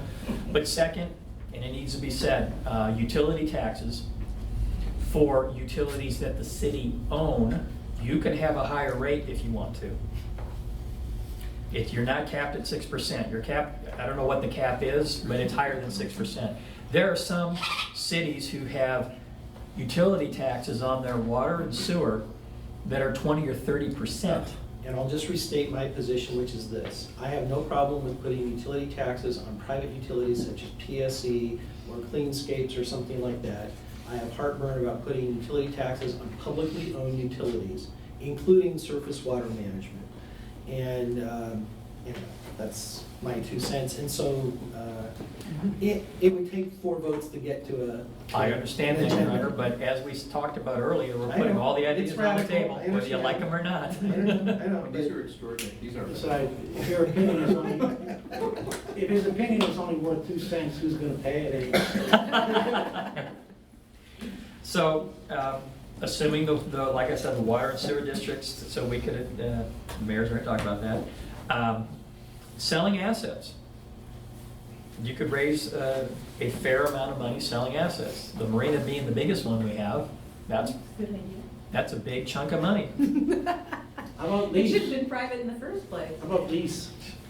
It's, these are here's the thing, these are one-time monies. Yes. You know, and once they're spent, they're gone.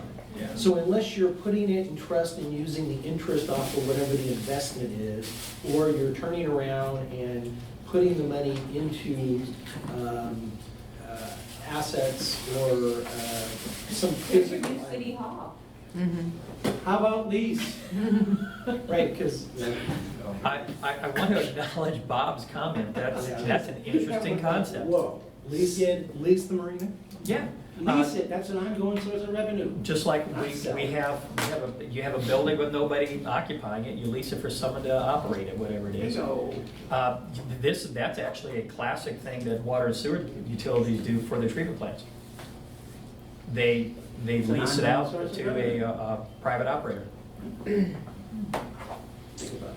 Same opposite, I'm like thinking, how do we buy the yacht club and expand our marina?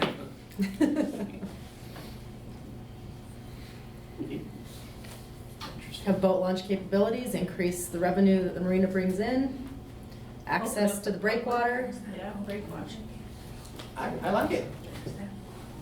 I love bigger expansion. present, bigger I just footprint love down there. expansion. Gobble, gobble. I know. The next item on the list, I think the mayor has commented on, but you can increase the utility tax on swim, which would then allow you to increase it on Comcast and possibly a garbage collection as well.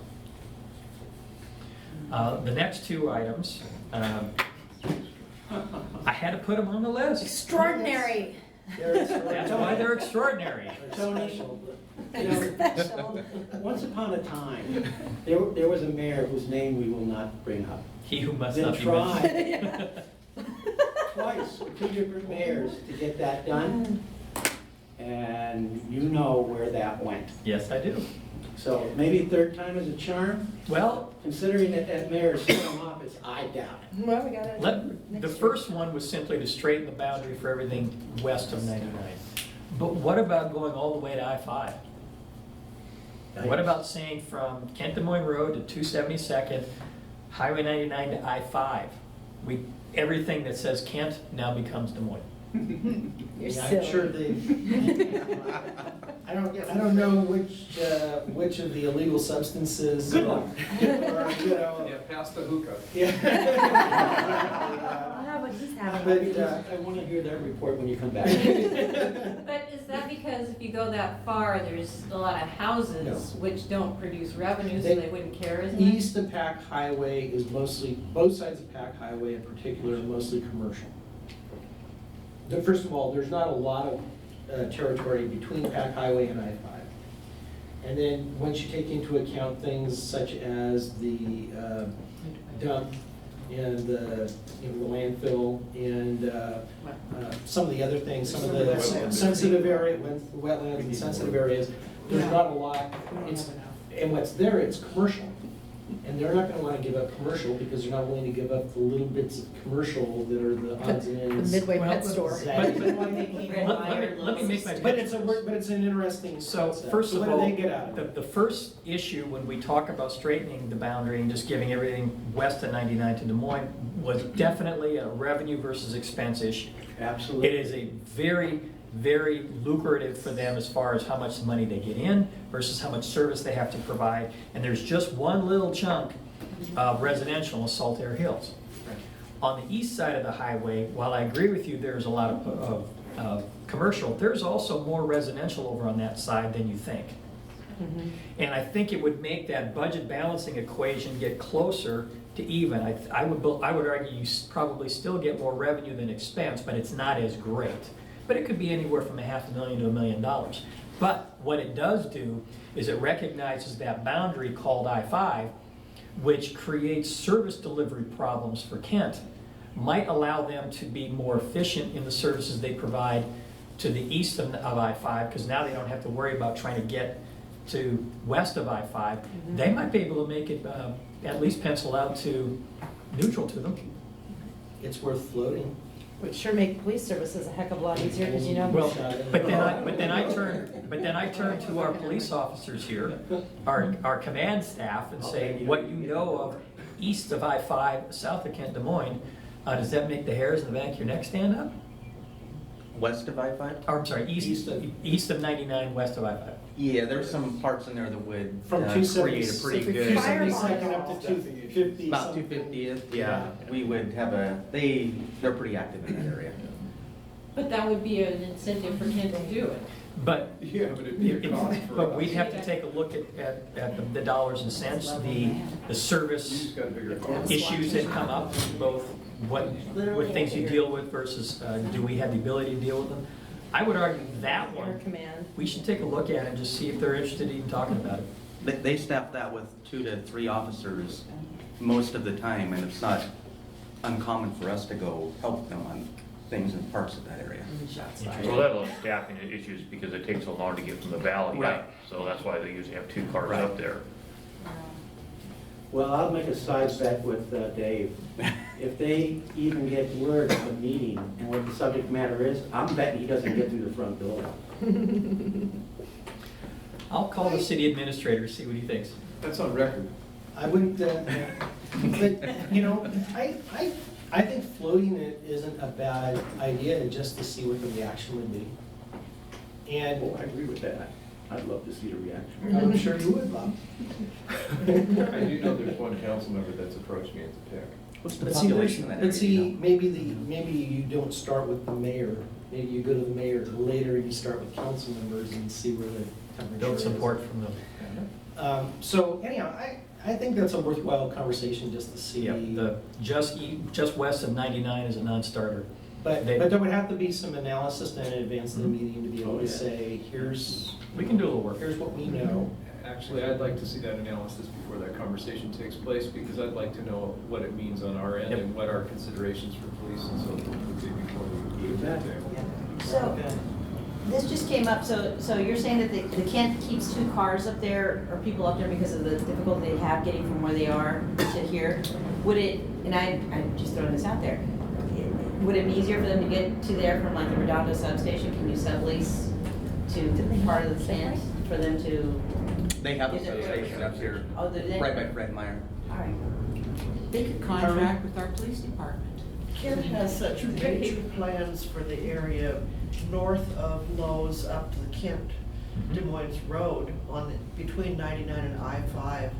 Major hopes, working with the college and student housing and a whole community built around that, and a light rail station.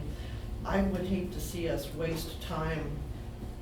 I think we need to just feel them out before we put any staff time or something like that. I think we need to do a little staff time first, and the reason for that is, I don't think Kent gives that area as much attention as you think.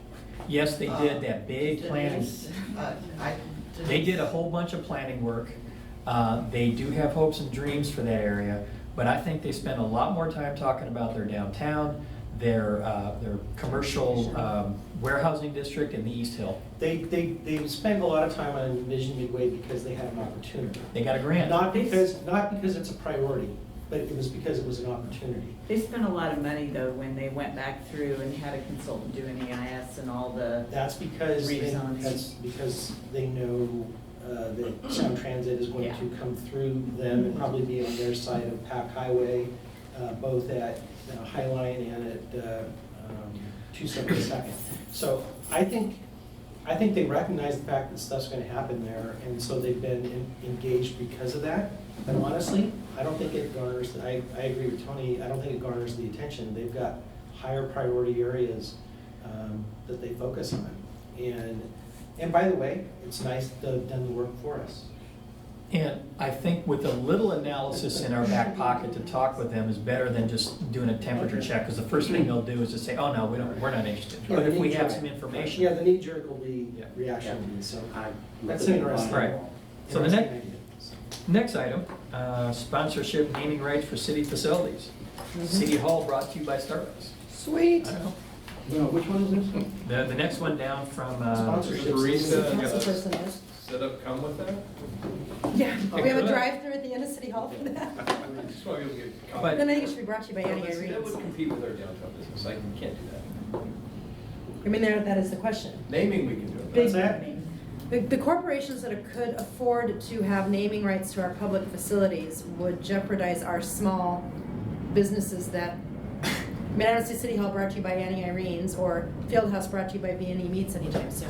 But let me conversely float something else out there, which is if in fact we make some of the proposed changes that we talked about for Pacific Ridge, you're gonna have drive-through Starbucks. You're gonna Right. have some things that we don't currently allow. Mhm.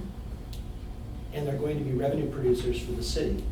And their ability then to sponsor something that the city has in the way of a building isn't just thrown out.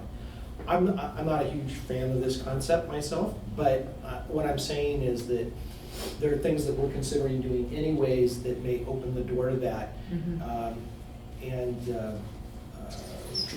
Anyhow, just keep it up. I have a technical question for you on the one that we just got off of bringing those properties into the city. Would that require annexation, or would that be something that, like, Kent would be asked to just give up? I'm not I quite believe sure you on the can process. do what's called a boundary line adjustment through mutual adoption of resolutions by city So not councils. necessarily- We did that with SeaTac several years ago when we had a piece of property was half in Des Moines, half in SeaTac, up in the area where SCORE is. Yeah. So technically, I think you could do it, but I think politically, you might want to end up having a vote before you really do Well, and I was it. gonna say that was there was nothing on that piece of property. Correct. So I mean, when you're talking about residential properties, developed residential properties, it does become. But we certainly would, of course, have to look into that, exactly how it would work. Yeah, good, because I'm not too clear on that at all. There's some irony in the whole thing in the sense that it's like, let's annex this portion into the city of Des Moines and de-annex this portion. So Let sponsor. it go, Bob, it's sponsor- over. Back to sponsorship, naming rights.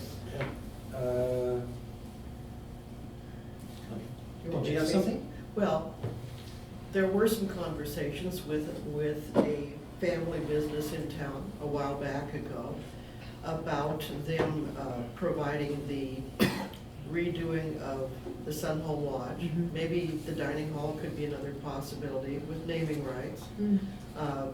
I don't think that conversation is totally dead, but it isn't ongoing right now. I don't see a problem if the state may not ever fulfill its funding on redoing something that needs to be done down there, why we shouldn't consider allowing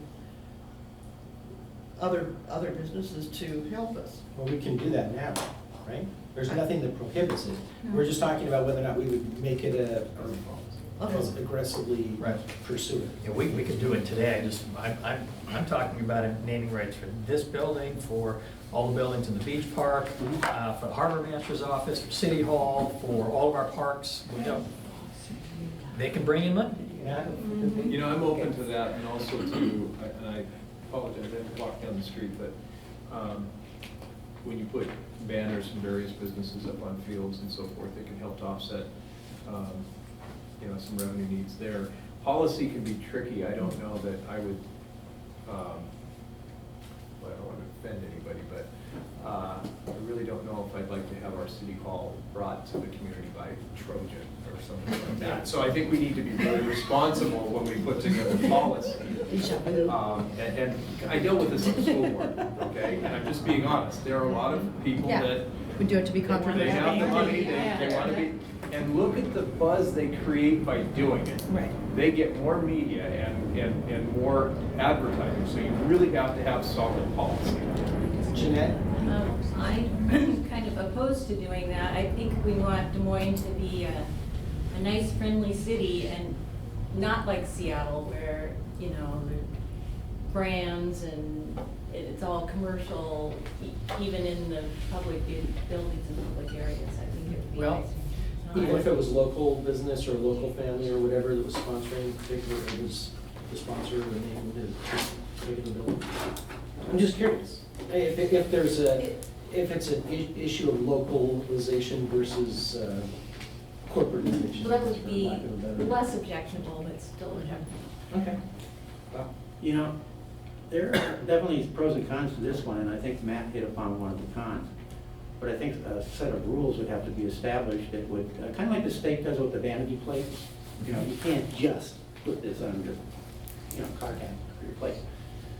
But I also look at some of the monies that are received from people that do this in some of the huge venues, particularly in Seattle, and it's a staggering amount.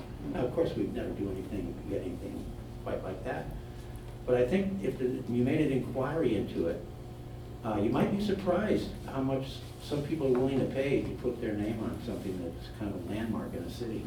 Could be huge. Let me throw out an alternate version of this. What about advertising on city vehicles and equipment? There are cities that have advertising on the bumpers and side panels of all their equipment. It's not unheard of. Garbage cans? Police cars. Sorry, it's out there. You need policy on it, because the thing that's, there's part of me that says no, but the other part of me says, well, if it's a Parks and Rec vehicle and it's somebody that maybe we contract or plays in that area of business, then maybe it makes sense. I don't know if the police officers want to have Smith & Wesson on their bumpers, but I think that, I also think there's a certain They rather level block. But there's also a certain level that I don't think of vehicle or whatever that you wouldn't want to put in. Okay, but I think you just have to have policy. This one will definitely be worth more conversation. Well, and one of the things that I'm sure Pat's thinking the same thing, is when you start putting restrictions on who and what and where, you start interfering with First Amendment issues. I'm sure I see she shaking her head as well. So I was thinking that too. Those are the things that you have to be careful of when you do set those types of policies. So it's a sticky wicket, just. And they're running into problems with the license plate language. Well, I got another that's why it's prohibitions tricky. too. Brainstorming here. Let's say you don't go out there and ask for people to make bids on it.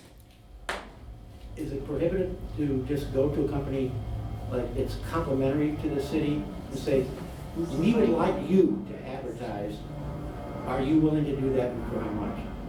Without opening up the whole Pandora's box. I think what happens though is once the company that you don't want advertising sees that you're allowing another company to do it, then they'll come knock on our door and say, hey, we want in. Becomes equal access issue. You do have an opportunity though, like, let's say we partnered, you could say, well, we would allow family naming rights. So if somebody wanted to do, I'll use someplace in the beach park. Scott Family Sun Home Lodge.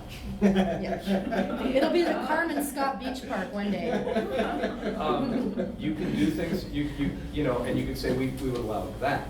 That would be. I would be fine with that. Something, and I mean, you just have to really think about how you're gonna do it. But does that create still a problem that you're talking about? Potentially,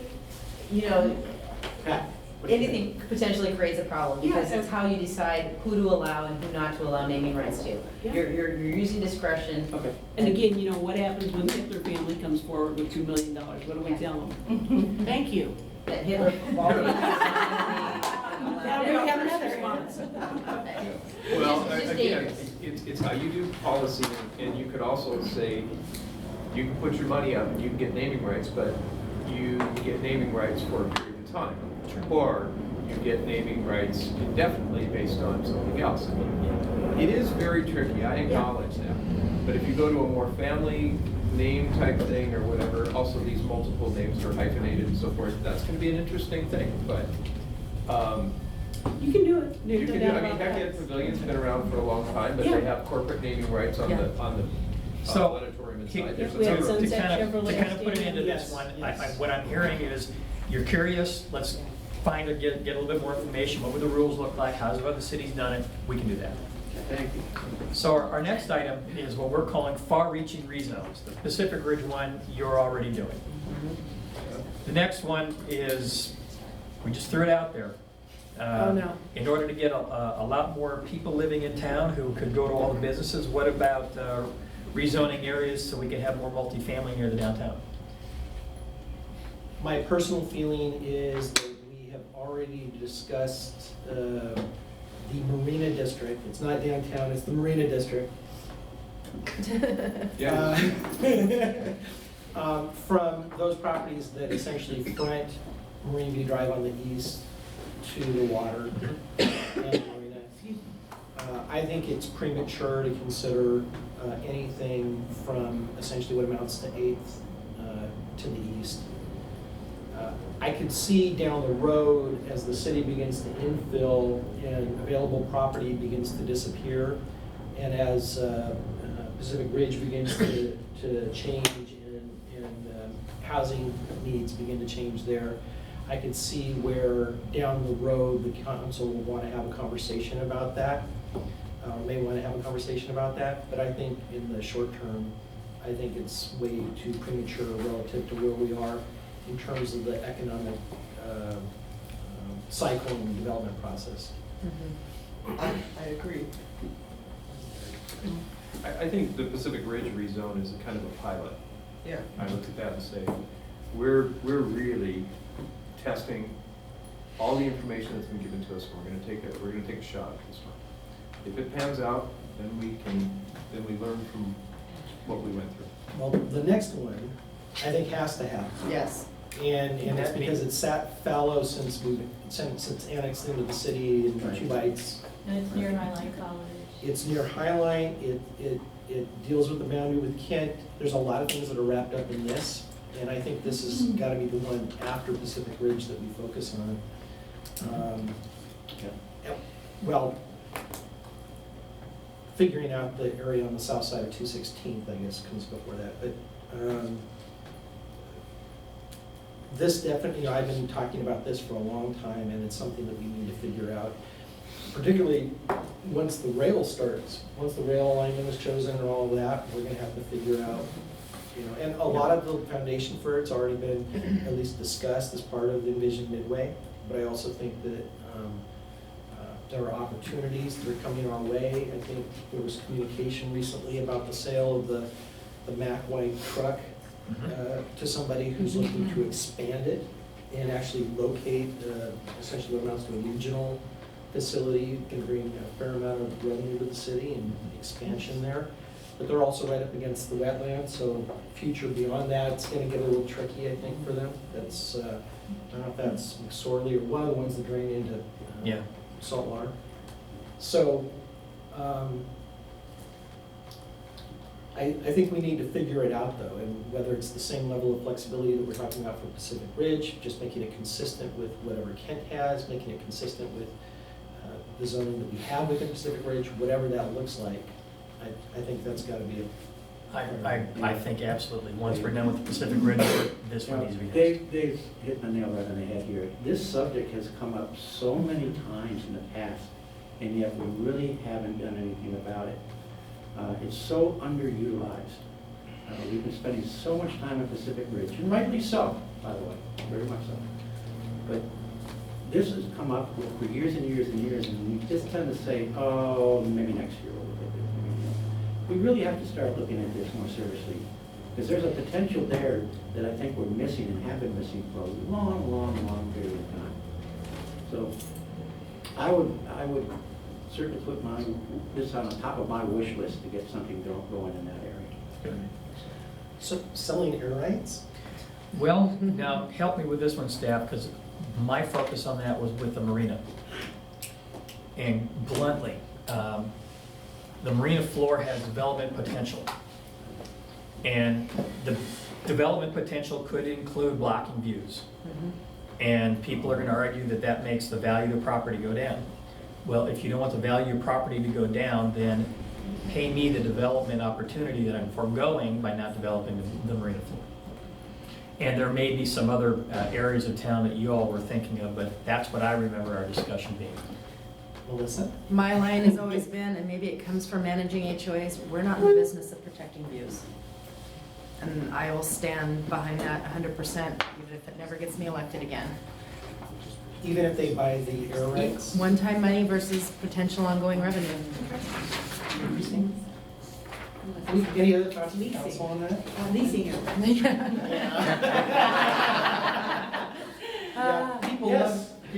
People love signing a list that they know can be abrogated and their view blocked 5 years down the road. But this is something that the private sector can do. If I live in front of you and I want to build a 30-foot house and it blocks your view, you can pay me to build only a 20-foot house.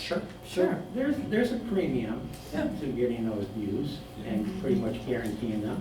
And I'm pointing at the word radical here, so. First of all, we have to raise the building height from 35 feet to. Even at 35 feet, you're blocking views. Yeah. Even at 35 feet, you're blocking views. Because if you think about the alleyway properties, and let's say where that little weird daycare center sits, not, like there's the BB Nails in that blue building, they can go up 2 more stories under the existing code and block a number of residential properties behind it, right there in the south end of Marine View Drive. But now let's say. We were talking about the Marina Florida. Well, as an example, if somebody wanted to buy air rights, but yeah, I mean. But there's a hill there that's blocking their view, I mean, that Right. the buildings wouldn't block their view. But there's some, but I'm just saying, so let's say those owners wanted to go to the owner of that commercial property and say, we will pay you to make sure you never add another story to this piece of property. I just don't think the city should negotiate those types of land deals. No, but I'm talking, that happens in the private sector. Right. Why In can't we private do that sector, with our sure. property? Sure. I think the people that are living there now, or the condominium associations in particular, if they thought there was something on the table that would grant air rights to someone else that would block their views, could they in turn buy air rights? The association versus the private owners? Yeah. Sure. So what I'm saying is there's a source of revenue either way. See, I would be, if I was an owner of those condominiums, I would be motivated towards that if I thought that my view is going to be compromised. But to guarantee it, I get air rights. Just a thought. Matt, and I then. let Carmen go first, waiting longer. Go ahead. I would be fighting to get rid of the entire city council if they considered that ever.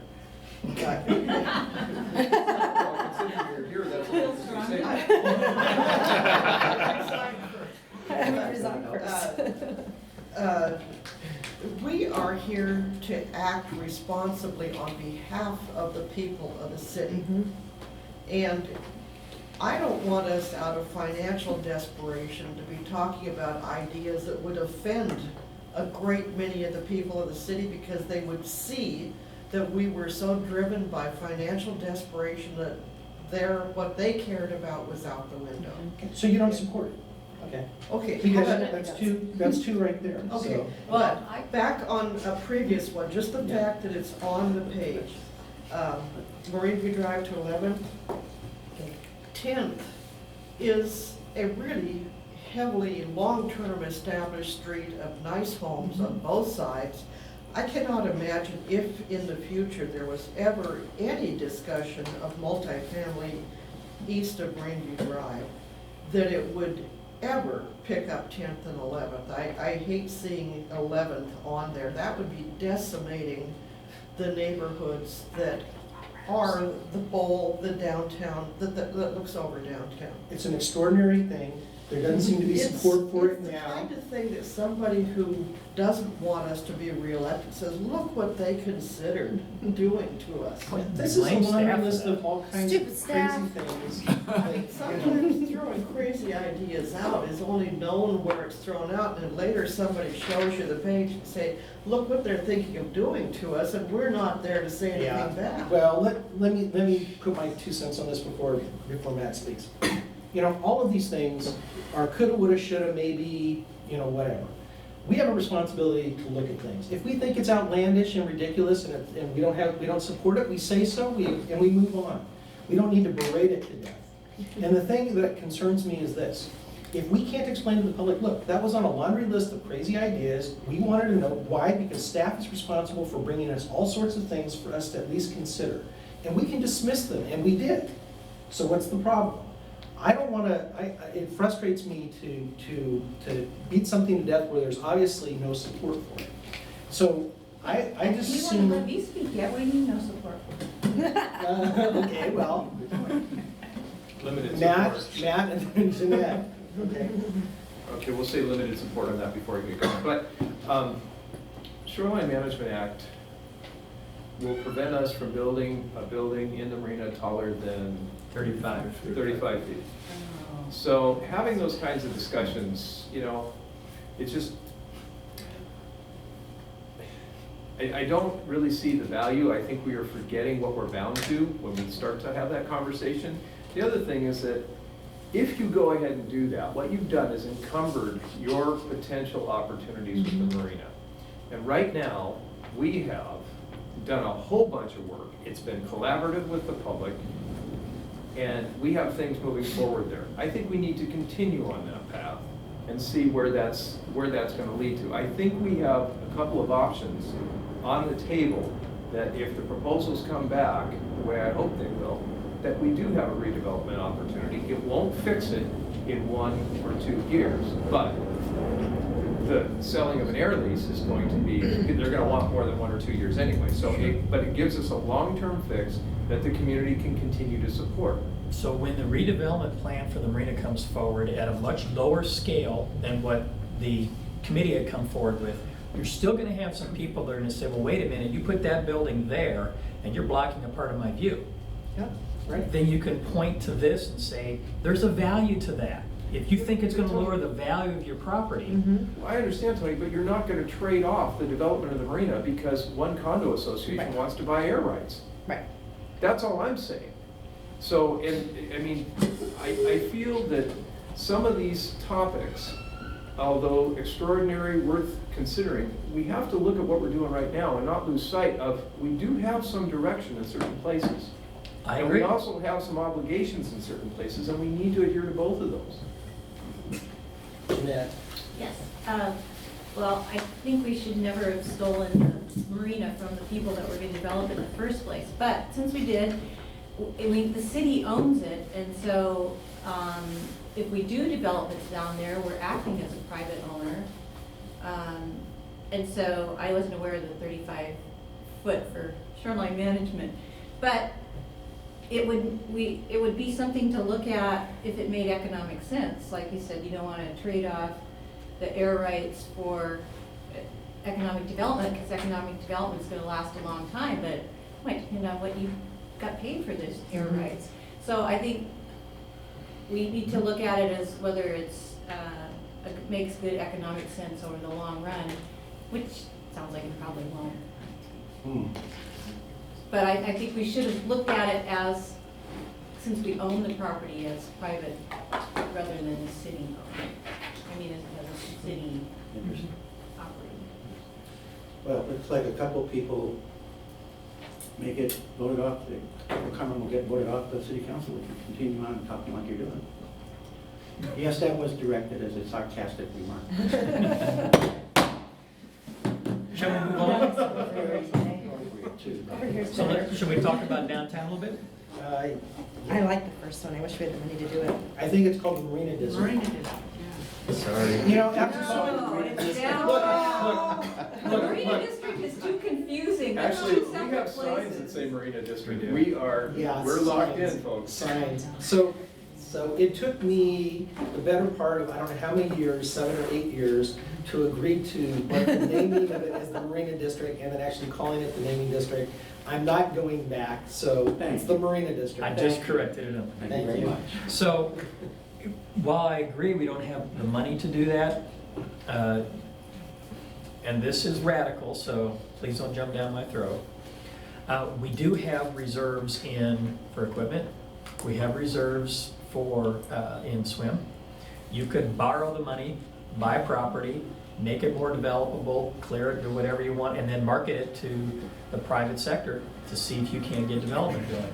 That's risky. That's extremely risky. Is that what Bob was talking about the utilities getting the property? No, different. That's what they did with Kent Station, right? Yes, I'm talking about, well, and people criticize Kent for the loss they took on that. They took an $8 to $10 million loss. Yes, they did. And now it generates $1 million worth of revenue every year. Yeah, the issue is the expense and the ability to consolidate enough lots. As a private investor, it's been difficult to consolidate, and this has been true not only in the Union District, but up on Pacific Ridge, is to consolidate the acquisition of enough lots so you could put something of scale to be able to make it pencil out. And so, and the same thing was true with Kent Station, was because of they couldn't get they couldn't get a developer to acquire all of the land. It took the city essentially having to bring it all, to put the parcel together in order for something to be developed. It's an intriguing idea. It is risky, and given our financial condition, I'm not real enamored with it.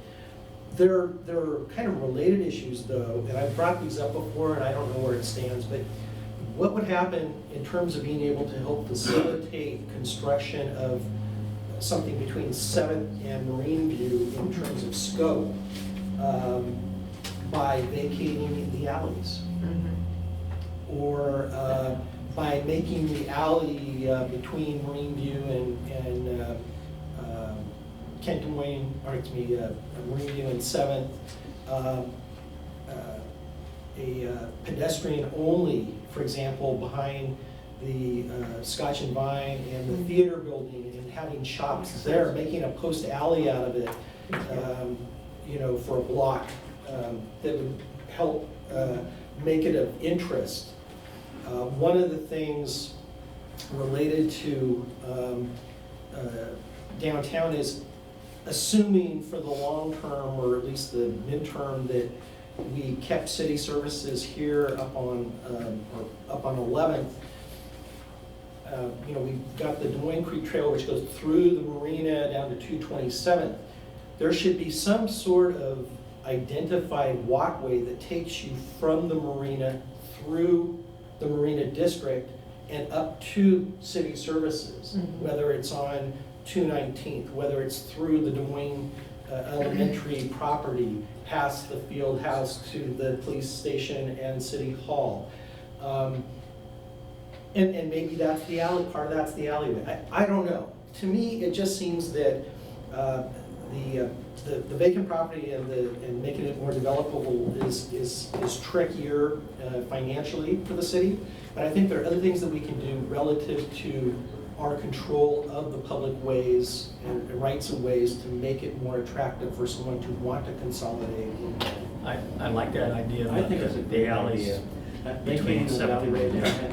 That makes sense. Some of the downtown streets have 100-foot width, and we have control of a lot of ability to create wider sidewalks or more parking, or to even have an agreement like we discussed on Marine View Drive, where if we will give up a little bit of our, say, 10 feet near the edge, if the property owner will give up their 10 feet near the edge to create more parking than would otherwise be possible, sort of like in front of the theater building, or like we talked about the property across the street. We've got wider road widths on a number of places down there that you typically find, and a lot of them are not developed nearly to the degree that they could be, that could enhance the area for potential business growth.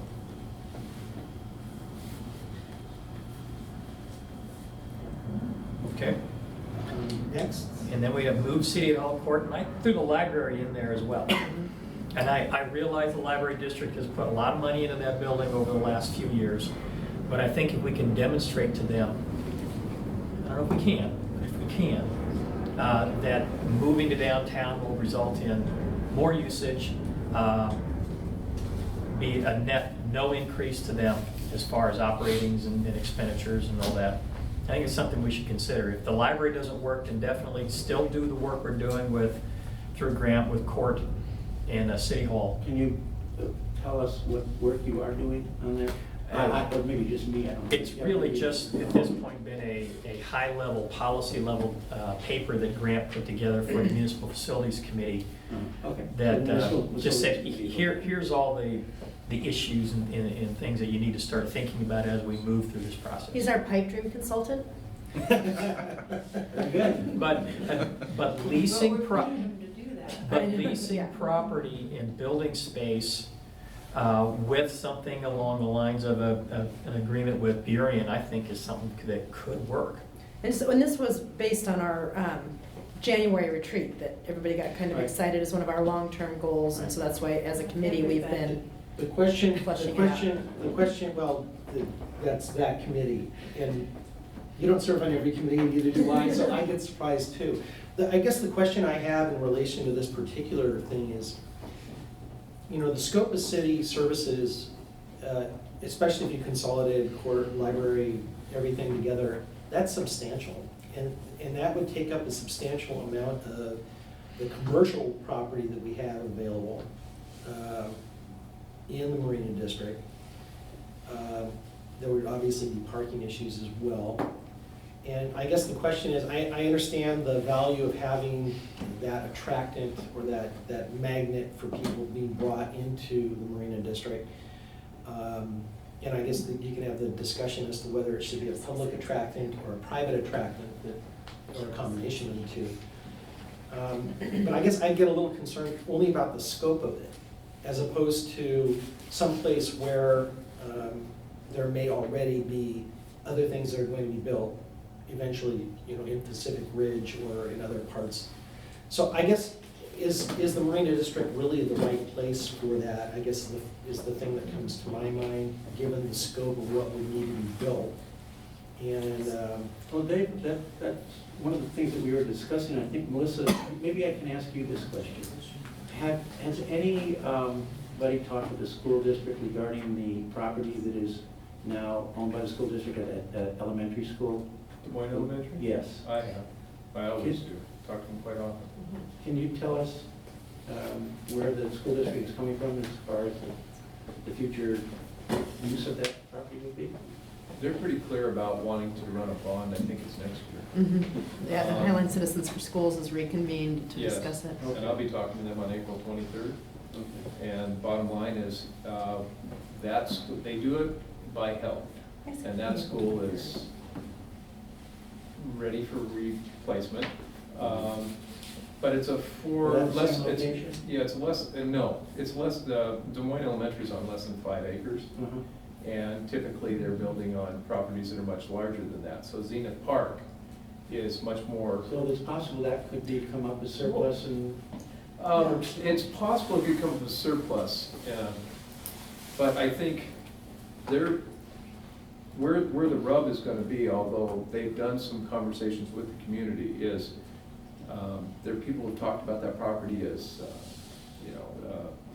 some kind of a city facility, but it has great potential as a commercial site, and the district really has to. Sure it does.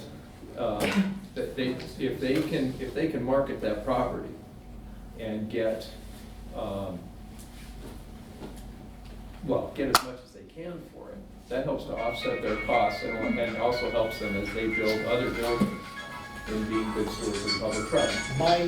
My only advice to the district has been in the conversations that I've had, is that they should make the decision on the sale of the property separate, apart from the construction of a new facility, to eliminate the having the historical, emotional, and other issues related to the existing facility impede or negatively impact the ability to get another facility built. In other words, it should be a separate transaction, and not have the construction of a new school reliant upon the sale of the property or the redevelopment of the property. Their mindset is in that place. Yeah, and that's important because it gives them more time to think through options rather than necessarily having to be forced to accept limited options.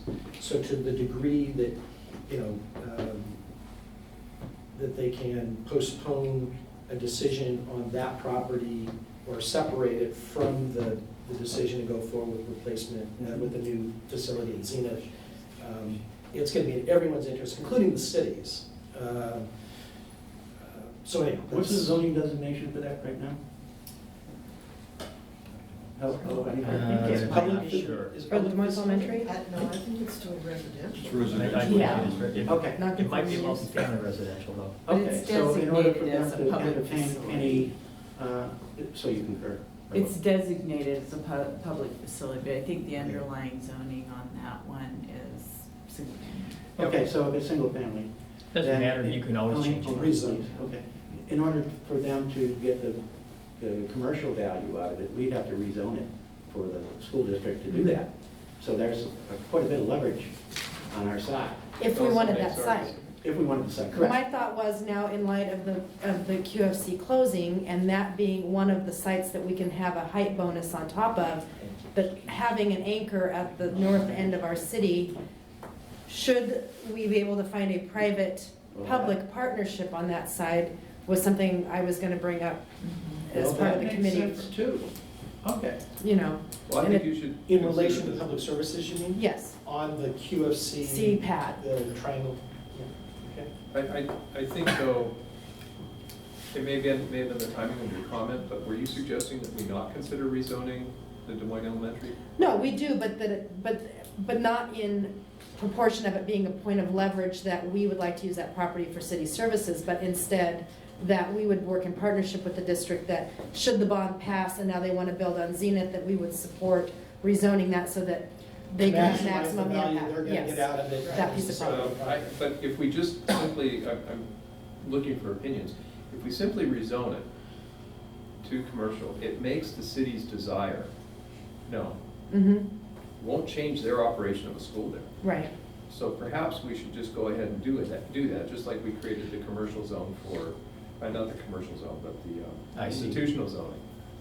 Because it seems to indicate our Desire. long-term vision. Sure. But why don't we have them come to us and tell us what they would want it zoned in terms of what the potential would be, And we don't as even- opposed They- to doing it in advance and then dealing with the consequences They after. did in 1990, I've still got a copy of the letter. At that time, But they it's wanted. 2013. They wanted our- Our third superintendent At that after time, Your they Honor. they were trying to. You need a, pass- Laura, you need a sign that I goes think we please. ground this one up into Whatever fine gives powder. the highest Probably ought to value. move You have a on. council Time member wise. speaking. Different than that Yeah. now. Yeah. I've tried to bring this up at almost every retreat ever since I've been back here, is that we haven't spent the time thinking about that, what our position should be on that site. And I do feel like it's getting close enough that we should start evolving and developing some thoughts. And perhaps part of what Grant is doing in evaluating it for city use will give us an element of what we need to start thinking about. Jeanette? There's also the owner of the houses in front of it in Alaska, who may very well have future thoughts that it would be nice to understand. And I think Andy Langsford sold him that property, he may have some of that knowledge. I think instead of getting into spot zoning, it should just be zoned as Mhm. what it is next to it, all along there. Commercial all down Ruby Drive. I'd like to see it taken up with finance and econ, I really. Yeah. Yeah. Okay, parking? We've talked about charging for parking. We do so in Redondo right now. Mhm. What are we making down there, Joe? About 85,000 a year? Yeah. We could talk about, and we've talked about expanding that to the marina Mhm. and the beach park and even parking in the marina district. It may be premature, but we are now starting to see a few little parking issues, particularly in the, well, I'll call the theater block area. Hopefully soon, we'll have our plans done so we can do something with the Fisher property that we are renting. Oh, yeah. When? Whatever you want. Are the plans ready? Yes, we're ready. When were they ready? Yesterday. This morning. So I want to see Maybe you Monday. for setting you up, or teeing that up for you. Well, But Tony, just to add to that, you know, we have something on the ballot talking about our roads and things like that. I think if, you know, especially if that doesn't go, we're gonna have to look at something. And, you know, if it's within our ability to charge for parking because we need the revenue source to take care of other immediate things, then So that's you, what we have to do. so you understand how it works. There'd be actually two pieces of it. There's the charge for parking, which I believe you have to use to support transportation-related issues. Yeah. So at the marina, the amount of revenue that Joe brings in, most of that stays in the marina fund, but there's a parking tax that then goes to the general fund. So let's say you charged 50 cents an hour for parking downtown. What you'd actually be doing is 35 cents an hour parking and a 15 cents per hour approximately parking tax. So the 35 cents goes into the street fund and the 15 cents goes into the general fund. You'd have to, whichever way it works. But it could be a source of revenue for both street and general fund. I think PS&T should take a look at this. I think the parking issue is one that we're already starting to see the effects of, because some of the businesses there are bringing people in. With Prima Margarita, and in fact, even with Barnacles, there were parking issues down at the south end of the Marina District. So I think we're having to look at some of the locations around, and whether that's a commercial lot that people develop, or whether there's lots that the city leases and charges, or whatever. I mean, that's an issue that's gonna have to be taken into consideration at some point. So the whole parking issue still remains, and it also remains down at Redondo, and we need to figure it out. So I think it's worth taking a look at. And so I think that our two committees, because I know municipal facilities is reviewing parking in relation to lot safety at the marina, so. Okay. That's appropriate though. And one thing, I have a problem with the paid parking for the park, and I know it's right next to the marina, but maybe if the beach park parking charges were just if there was some event at the marina or something. So that if you just wanted to use the park as a park, you Right. wouldn't have to pay. Well, and I'll say this, if you're charging for parking in the marina parking lot, just as a regular thing, people all fill up the spots at in the park first. Second, there's a lot of people that use Beach Park that don't live here. They don't stop and do any business here. I see kayakers coming in, I see windsurfers coming in, I see these guys with their great big electronic toys that they do.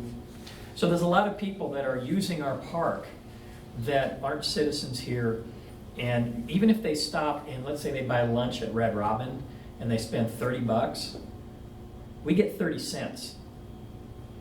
And I would argue they've gotten more than 30 cents worth of service from the city by being able to park at our park for a couple of hours and do whatever it is they're doing. I also understand the whole issue of parks, and people want them to be free. It's part of what we pay our taxes for and all that sort of thing. It's not an easy issue. Can we make some more parking at the north end of the park? You know, where the homeowners, you know, are running down the beach? There used to be parking there in the day when Double the field. when the park was used as a Bible camp. That's where everybody used to park, was Yeah, in the all open along field that where area. Brews and Blues goes. So anyway, I know. Keep going. the next support patch of the King County Human Service sales tax increase, that's the presentation we got a month or two ago. I don't know if they've gotten their bill through to make that a councilmanic item for the King County Council. I don't know if that doesn't happen, if King County Council will be willing to put it on the ballot. But we wanted to list it here just to remind you that that's still something that's in play, because if it does happen, if you remember, there's a significant chunk of revenue that would come to the city as a result. And how significant is it? It was $600,000 to $800,000. That's significant. I thought it was 1.1 or 2. Yeah. Yeah, I mean, More you may be right. significant. Oh, I'm sorry, I'm thinking of. Right here too. I'm thinking of one of the transportation items. I think you're right, it's over $1 million a It's, year. yeah, it's big. Oh, that is something That's something we want to help. And if I'm not mistaken, it's not specific for human services within Des Moines. It's basically can be used for any purpose. Yep. Unless I'm mistaken. I think there is a restriction of a certain amount had to be used for public safety. Right. But there, you didn't have to worry about the supplanting language, so we easily would meet that criteria. And the last two items I think are just on the list, but we know we're working on. We talked about this one before, I don't know if that's any new. This isn't anything new here. These last two are not, no. Just doing it. Just, they deserve to be on the list. It can be redeveloped, maybe in the commercial. Yes, it's what we're doing right now. Maybe it should be worded differently. So, Yeah. I think this was a good exercise. But before we wrap it all up, I have two questions.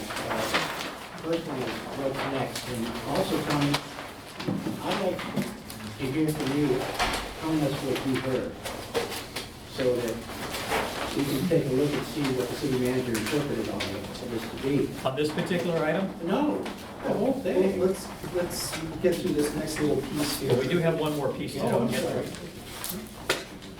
We've gone from And these, extraordinary network. These, I think we can go through pretty quickly because this is all stuff you've seen for the most part before. The very first one has no detail to it on purpose because it does involve dealing with our labor unions. A lot of the stuff will have to be negotiated. Executive staff doesn't have a list of ideas to talk to you about, but we should do so in executive session. So the mayor said he would be scheduling an executive session to talk about this stuff in the near future. So the first one will just say we need to come up with ways to reduce, slow, or eliminate increases in employee compensation and benefits. The next item, we actually talked about at the council meeting a couple nights ago, going to LED lights to save money. And we've talked about turning some of our street lights off. The bottom line is that that's a long payback period because there's a hefty charge to take a street light out of service. And you have to pay for that. And the amount of savings it takes, the number of years it takes to effectuate the savings is a lot. Yeah. So why do you have to take it out of service? I've seen streetlights that go off and on periodically. I don't know if it's an expensive option to add that to the device or if it's a whole new head that goes on it. And if it is, I don't know. Or when you go to LED, do you have that option? Also, what is law enforcement's opinion of that? So I have a few questions there. When we go to the, again, help me with this one for decommissioning a light. What does it take? Well, I'm not talking about taking it totally decommissioning. I'm talking about they go on for like 30 minutes and shut off for 10 and then they go back on or something like that. I think it gets hot, so it shuts down to cool and then it clips. It could be that, but some of the things you're talking about with LED type systems that get put in, it's called smart street lighting, where you can actually do a lot of different types of controlled street lighting for crime prevention or other types of things, or energy efficiencies. But that requires a whole lot more infrastructure and control. Right now, there's just a switch on the top of the light that turns them on and off with based on the daylight. But you can, with some of the new street lighting systems that you can put in, you can actually control, have a whole lot more control, but the upfront expense is quite a bit higher. Okay, that's what I need to know. And of course, there are public safety issues when it comes to decreasing lighting throughout the city. The next two items speak for themselves. This is the dollar value of eliminating the assistant manager position and hiring an HR specialist, eliminating the economic development manager position. Oh, economic development, I'm sorry. That was one of my parts. He told me it was computer. So this figure incorporates all of the benefits and all. Fully Yes, loaded, everything. it's fully loaded. The salary, Yep. okay. Eliminate consultant positions where we can.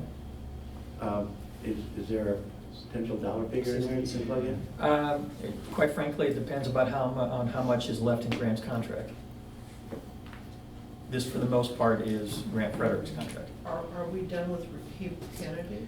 Well, Are there other consultants? I that I am more focusing on how much we're spending out of the general and street funds than I am the marina fund.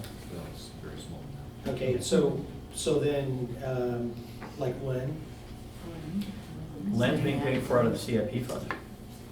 is entirely paid out of CIP? Yep. Now, it's possible for us to figure out, can we eliminate his position and do the work he's doing with city staff? But quite frankly, the dollar amount we're paying him is a bargain. No, it's his is the backstop to making sure things are being done right. But on some big projects. But I guess my point was that there may be other consultant positions that don't immediately trip to mind. That maybe you've already thought through. Almost all of them would be going through Dan's area. Or Dan.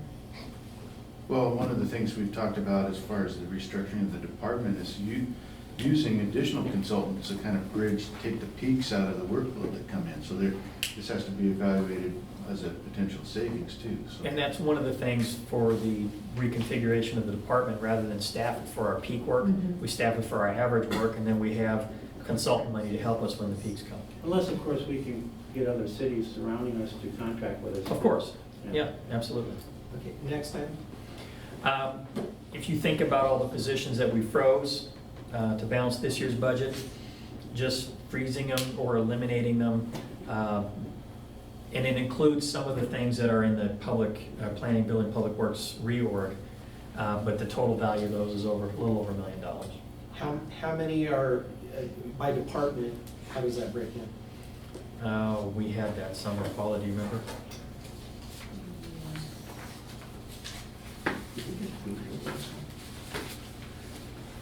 Let's see, we had the admin assistant 1, equipment value of master sergeant, 2 patrol officers, 2 record specialists, building inspector, senior planner, 2.76 FTA recreation specialist.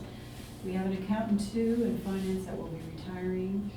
We have another building inspector, plans examiner, that is vacant now, and development services manager, which will be vacant, and we have a public works superintendent position, which is now vacant. Okay, so by department, dollar-wise, what would you say ballpark on how this 1.1 breaks down?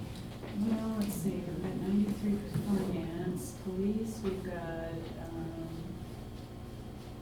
2, 3, 400,000 plus, and the rest, well, recreation, 38,000. So about 400,000 in PD? Yes. Okay, and how much public?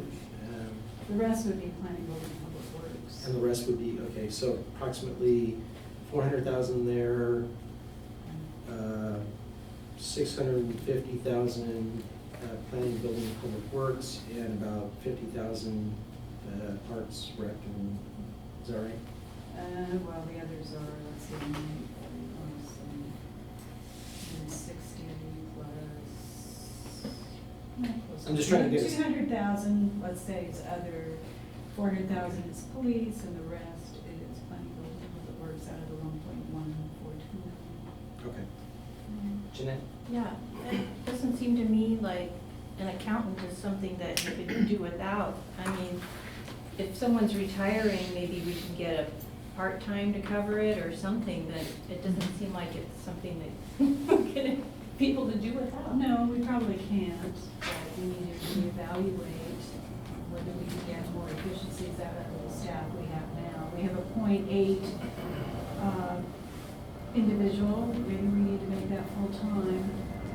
We need to do some adjustments. And do a lower level part-time. And then I believe our payroll and benefits specialist would probably some Remember, everybody in her department is a liability, a necessary liability. Right, and we would be delayed in providing you information. Right. We may get a finding because we won't get our financial statements done. Yeah. There are consequences. As much as I can appreciate what you're saying, because you're such an honest person, touching your department is something I'm gonna really have a hard time being convinced we should do. And I just want to tell you that personally, because I sometimes wonder how you do what you do. And I guess overall what I'm saying is that when it comes to employees, employee benefits and what have you, it's gonna be the last thing I'm ever gonna wanna consider, because these people have done so much since 2008 to help this city through, that, boy, it's gonna be very hard for me to touch them, but only as a last resort. That goes into your future. Next item? Next item is, we need to continue the fight for liquor revenue. This year's budget is about $300,000 in revenue. And I believe the Senate budget that came out a few days ago took more of it. Yeah, they want to sweep all of it. Sweep all of it. Okay. So, Paying for the enforcement and keeping the revenue. and I'm saying this to our council members. You've seen the emails I've sent to our delegation. I think it's important that we continue to do that, but your voice resonates stronger with them than mine. So we can do one of two things. I'll continue sending my emails as I do, then you send your own. Or I can put together an email, send it to you, and then you forward it to the 6 members of the legislature that represent us. That way, it has your name on it rather than mine. So I think most of the 6 are supportive of our position. And I think I'm the pretty issue sure is the 2 senators unfortunately voted. Yep. with others, so. Just to be aware of. Okay. We have. Tony, one question on that. First of all, we can jointly sign whatever you want. But the other thing is that if the state's going to pull the revenues, is there any talk of local tax on those things, on alcohol or local sin tax? No. Is there anything that prevents us from doing it? Yep. The state, you can only enact the revenues that the state says you can. All right, thanks. We They do not. authorize and We don't have home rule. The next item, dollars for marijuana. biennial Oh, biennial budget, I'm sorry. It's a little bit of a budget balancing strategy in that doing a biennial budget means you're not doing one every year and eating up staff resources to completely do a budget every year. You still do a process of checking in halfway through to make sure that your revenues are okay, your expenses okay, are there any things that you need to do to adjust? I've had mixed feelings about this. I see there's some value, but the thing is, you're coming back to having, particularly in this economic climate, having to redo that every year anyways, essentially. I would agree, if we're having money, no problem. Right. Yeah. Right. Well, If it was more steady. That's correct. Yeah, that's correct. It was back in the good old days, yeah. Biennial would make sense. Okay, bucks for buds. Just a reminder that with Initiative 502, there was a huge amount of revenue that will be raised. Maybe. According to the OFM analysis, it's anywhere between 0 and $2 billion over the first 3 or 4 years. That's a swag. But it's probably going to be at least $100, $200 million a year. None of it comes to the locals. None of it. What I read was we get sales tax and B&O tax. We get sales tax and B&O tax, but they're charging a 25% tax all along the way. It may not be that high. I've heard balking at the rate of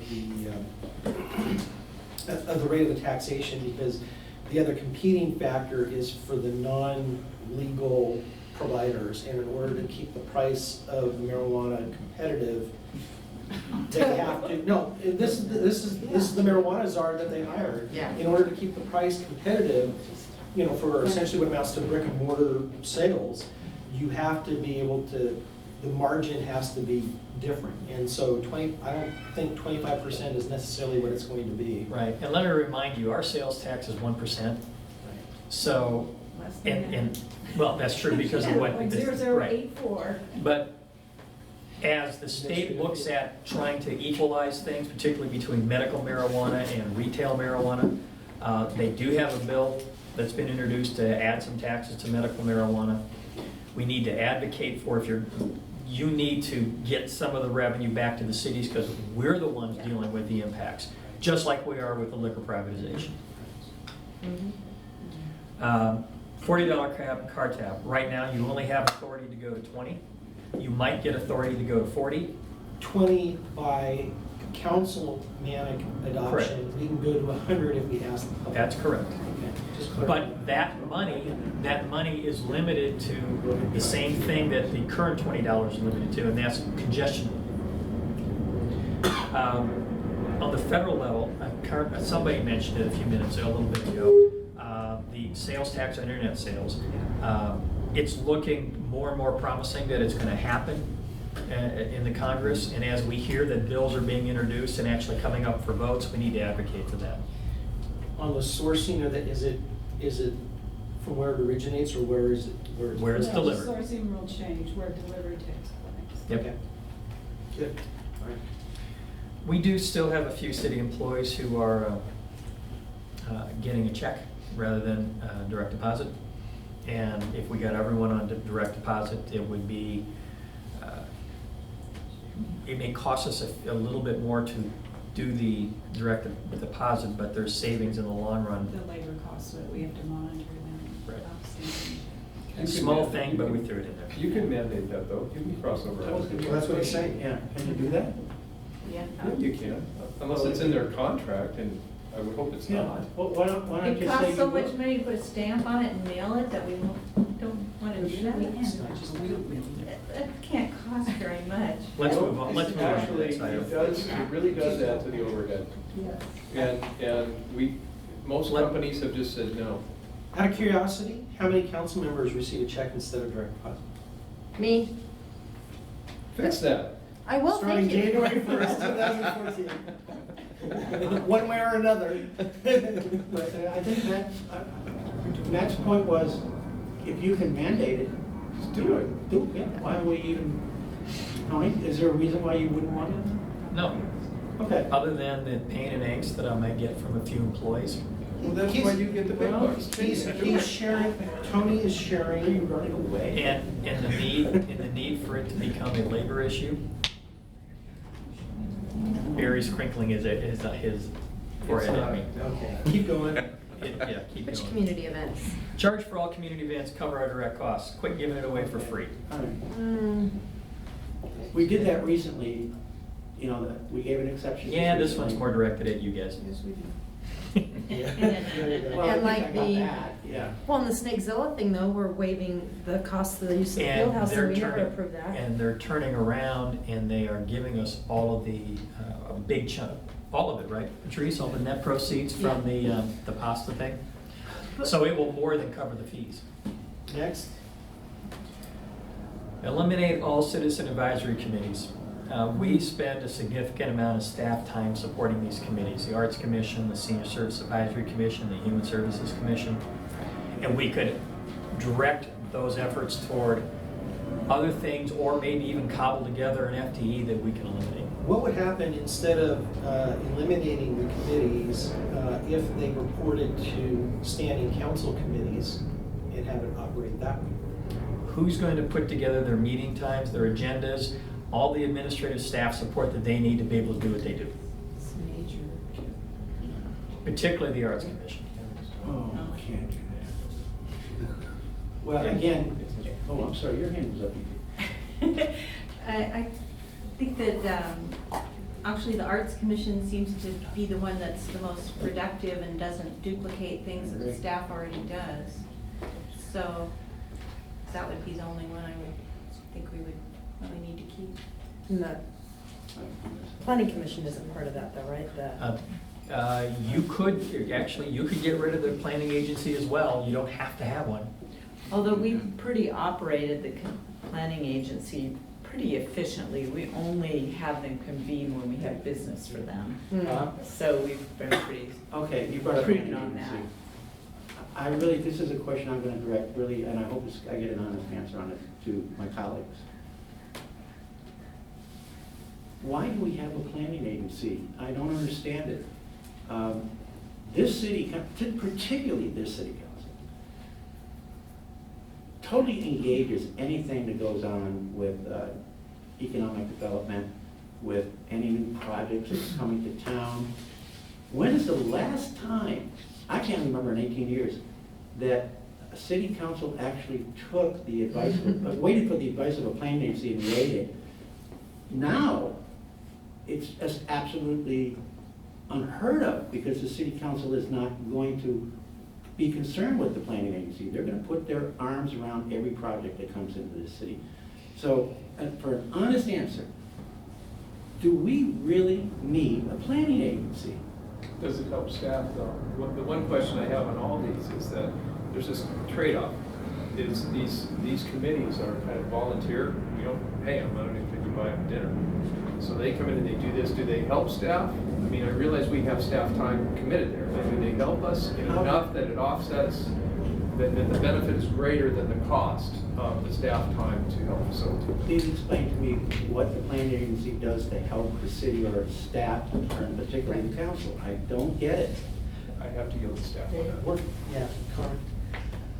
Stan McNutt, when he was our city manager, created the planning agency. It was, at that time, it was the Planning and Parks Agency in the 1980s.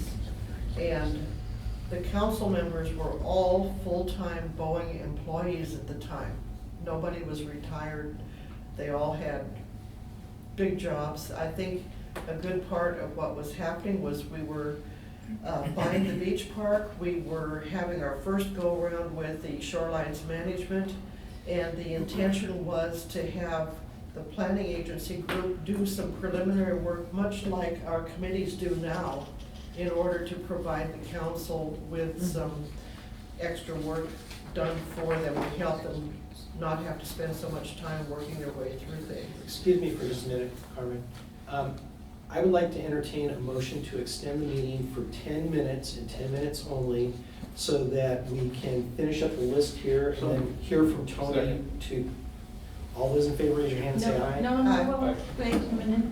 I have something that I wanted to bring up when we were on budget cutting ideas, and you said I'd have time later to do that. Right. And I haven't. I'm sorry. Would you take a 5-minute friendly amendment, Bob? Sure. Okay, I'll second it. Let's go. Okay, to 12:15. All those in favor say aye. Aye. Okay. Opposed? Okay, good. But Wait, we still have a I still pending would like question an on the answer to my table. question now. Right. Do we require a planning agency here? Well, that's what I was gonna ask, is legally, are we obligated to have a planning agency? No. No, we're not. I don't think so. No. And I've got the RCW that says, What additional workload does it add to the council as a whole if we eliminate it? I don't think at this point, it just provides a different voice from the community. And so, and it also, for example, when we did the design guidelines, there was a body of work that the planning agency went through, and it was vetted. And then when we brought it to the council, it provided another perspective on the work. Is it work that could be done in committee though? Or with the Yeah. council of the whole holding a public meeting in order to solicit feedback? Or a committee reconvened at the time that is appropriate, then we have. They spent significantly more time though. I mean, they were meeting bi-weekly for 6 months to go over really technical issues. So I think you could do it at the committee level, but might want to be able to have single subject meetings and allow for more collaborative discussions. Is there support for eliminating the, asking the council members, is there support for eliminating the planning agency? Yeah. And I'll be honest, because the only time I've heard from the planning agency was for them to come up and complain that they give us recommendations that we don't move forward with anyway. which I've been doing for years. So And so I think for it's disingenuous to. Beginning January 1st of 2014. I'm not comfortable with that. I'm not voting for it. Okay, well, It's always been a source of a training ground for people who would later want to become involved in the city council. And So then you we have a have a third few one? better qualified candidates who put in some time learning the city's business. And I'd hate to see that go away. Have any of us served on the planning commission? I did for 10 years. okay. How about some of these, now, some of these others, obviously the Arts Commission is an active group and they're getting, and the tricky part of that is I think that the reason that they are a city agency or city committee is because they need a clearinghouse for the funds that they receive and matched funds that may be public funds from elsewhere. So I would recommend keeping the art commission. Yeah, I second that. And senior They're also services. out of the city. Okay. Sorry? And senior services, because it's our network bridge between Normandy Park and Des Moines. I agree. Second the recommendation. Yeah. But Huh? she was commenting on senior service, but I don't know why we want to keep that one. I mean, we have staff and we have people that come here and. I think I don't know Sue's why we really need to supported by them, isn't she? Isn't she? Well, what this means is that the folks on human services, senior services, are really advocates for the citizens of Des Moines. They do outreach, they do a lot of lobbying of our legislators on senior rights, et cetera. So human services, each of those folks are liaisons to each of the each of the human services agencies that the city provides funds for. And that does save staff time because they evaluate the grants or the re-grants, and they go out and they actually help. Sue, who is our senior services manager, who runs this facility, helps her to not have to go out. So in the case of senior services, is there support for retaining it or eliminating it or what? Dave, I tend to go in that direction a little bit, but here's the one thing I struck with. Which direction, I'm sorry? Eliminate. Yeah. But I really would like to know exactly, if we're gonna get rid of a lot of goodwill, Yeah. what is the actual savings to us? You're saying eliminate staff time, but has anyone really looked and seen how much that possibly could be? Because we need to justify to these people and to the public that we're doing the right thing. And it's not just carte blanche. Carmen? Every time we try to get the community involved in giving us their viewpoint, whether it's by showing up here or responding to something we've mailed out, we get anywhere from a 1 to 3% response maximum. It's a tiny, tiny number. We struggle with that. And these citizens who volunteer to serve on these committees interact with the community and are doing it without pay to try to benefit the community. I don't see that in the long run, it's a wise move to shut them out of the process. I think they're part of good feedback and they provide us with something we'd otherwise not have. And they spend a lot of personal time trying to do a very good job for us. I also would like to add that, on both human and senior services, these folks we're in a community that has a lot of seniors and a lot of need. I don't know. I think that volunteer base is absolutely critical to operation. I do too. I'm having a hard time with. So there's support, Jeanette? Well, what was mentioned before was that they're advocates, and I don't know why we need to select who's going to be advocating. I'm not sure they're just advocates. I think we have a volunteer. They evaluate. And they bring in folks that help us, serve lunches here and everything else. I mean, I gotta go back to Bob's comment. Let's figure out exactly what they do before we have a serious conversation about whether or not they exist. Please, thank you. I really agree with that because the planning agency aside, because that's the one I think has absolutely no value to city council. There is some goodwill associated with these other groups of people that could be misinterpreted if we were to get rid of them, unless we can justify it because the cost factor is so great that they would understand why we're doing it, but not until then. And then the Landmarks Commission, when's the last time I had met? And I'm trying to remember in my 16 years of being affiliated with the city, where that's even. We actually, what we contract with King County to provide landmark assistance to us, and essentially they only meet, it's the King County Landmarks Commission and one person from Des Moines, and they only meet if there is a landmarks issue, like when, Related to our two facilities, so Yeah. that's not an everyday thing. It's not saving the city money to eliminate it. right. They actually. Okay. So these last three are typical. They're just things that we need to do on an ongoing basis, and we try to do that, You but do I that think. every year at budget time anyway. don't you? Well, and I want to take it even deeper, more you can use my word here, but a more deliberate approach to this. So Paul and I have talked about a few things that we want to take a look at. Okay. Now, Jeanette, I'd like to give her an opportunity to speak now, and then we'll have Tony summarize what he thought he heard from us. Since we're looking at the budget and we're looking at both revenues and expenditures, I think we started out with, we're over 3 million gap. But I think we need to look at the police officer positions that we okayed for 2013, which haven't been hired yet, because we are assumed a certain amount of revenue was coming with that. And I don't think we can expect that, and I don't think we want to. They already have a heightened traffic enforcement. And if we put 2 more full-time officers on speed traps and people going 2 miles over the speed limit, or, I think we will create problems, and or we won't get the revenue that we predicted. Well, let me ask a question that may answer what you just talked about there. Unless I'm mistaken, there were 2 positions for which we had to, beginning this year, that were funded by federal grants, that we picked up the full cost of those positions this year, correct? Yes. Okay. And then we added 2, I believe it was Patrol 1, or we unfroze 2 Patrol 1 positions to constitute the traffic unit, or to focus on traffic enforcement from the revenues that are coming from the 2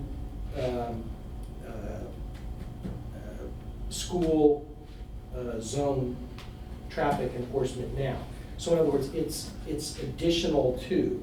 And unless I'm mistaken, the revenues were already there, or were anticipated to be. So we did 2 things with traffic. One is we took $50,000 from the school camera revenue and said we would use that to offset emphases that we would do in other school zones that don't have cameras, with the staff time that we have. And then we were going to hire 2 police officers, reconstitute the traffic unit, and we added $250,000 worth of traffic fine revenue as a result. And that's what Councilmember Byrd is talking about. I don't think it's going to materialize, or if it does, they're going to be harassing people. I mean, that's a lot of money and a lot of police time. Average ticket is what? Minimum ticket is $124. $124, so you're talking about 2,000 tickets in total for the span of a year. If we collect them all. And there's going to be more people going to court. But the average ticket is probably, well over $124. And Average is more than that. And where in the process is the filling of those positions? We're right now, we're just kind of catching up. We had a vacancy we're backfilled for, and that was a vacancy created by Commander Tucker's retirement. And then looking at, we're working at rapid pace, trying to look at our efficiencies to make sure that we present a model that allows us to not hire and then backfill positions. Because that's what we're doing right now. We're staffed at such a level that we're backfilling positions right now. So hence the testing today for it. Right. Well, yeah. The emphasis that we started was to try and bridge the gap from the time that we were approved to go forth with our positions to the time we hire, and understand new hire positions from the time, even if I were to hire them right the day that we were authorized to do so, those officers wouldn't hit the street till October, November. So what we did is recognizing that there has to be an effort, and understanding that traffic safety does increase revenues. We looked at it as a department as increasing traffic safety. Traffic safety is the citizens' #1 concern. We heard it at council Thursday night. There's a gentleman that came in adamant. And fortunately, I caught him before he spoke, because I took some of not so as argument away, but we presented The some way it was statistics. expressed, yes. Yes, exactly. We've heard it via email and phone calls. Right, and and there are citizens within his own HOA that will tell you that we've done a lot in that area to increase traffic safety, which is our, that's our goal. So harassing citizens would never, ever be a goal. Stopping somebody for 2 miles over the speed limit would never, ever be an The question is But the then you wouldn't assumption. get the $250,000. I just did like quick math, it's like 1 ticket an hour. Right. That's a lot. That's, no, That's a no, lot. given how often people speed through here, that's And an not. 8-hour day, an 8-hour shift, it'd be 1 ticket an hour. There's a lot of them. But anyhow, I guess the question is, are we still comfortable with the assumption of the $250,000 that we assumed from the traffic enforcement on which we based our budget decision last fall? Yes. And I am. No? I wouldn't be What only do you- because based on your math of what you said, The history shows when we started up the traffic unit, the revenues at the peak were about 400,000. And as that traffic unit, every year, maybe we changed behavior in the community, but it ratcheted down, okay? I just don't have a strong belief we're gonna bring in 250,000. And the other part is the collection effort. We got like about 3 million in outstanding tickets. Outstanding? Yes. we need to hire a better collection agency. And we only recognize a portion of those. She just made a good point. Maybe we need to hire a more aggressive collection agency. We have a very aggressive collection Okay. agency. One of the things that you guys have to be cognizant of is you can't bleed a rock. Yeah. And there's community restitution. If people are indigent, I've always said, I'm not a revenue generator. If Right. people are indigent and legitimately don't have, I allow community restitution. Mhm. That's what we call justice. Yeah. And, you know, if they can pay, they pay. Well, then they need to stop speeding. Oh, no, I agree. I had an argument with a man the other day who says every time the officers see me in my car, they stop me because they know I don't have a license. And I Well, go, jeez. Imagine he goes, they're harassing me. And I go, well, sir, if the officers know you don't have a license, they have a duty and an obligation to That's ensure that right. these citizens are protected and that you're not driving without a license and insurance. If they know that, they have a duty and an obligation Right on. to stop you. I go, that's not harassment. That's Then you know they do." what? Get your butt up to Pack Highway and take the freaking bus. Yeah, Yeah. yeah, exactly. You know, this. Now, the other thing that I'm curious about is, some courts have taken on a model that, you know, you pay the court costs, and, you know, you give them a 1-year pass, if they don't have it, they don't get another ticket, and if they do, we double ticket. Are we taking all those approaches into Yes, consideration? that's called a deferred finding. You're entitled to one every 7 years on a moving violation and on a non-moving violation. It's $150 court costs. And if you do commit another violation, you forfeit the $150. The original ticket amount is imposed. So I guess what I'm saying is that there's two places that the revenue will come in from. If somebody just pays the ticket, I don't know where that money goes. And then there's the other channel to the court.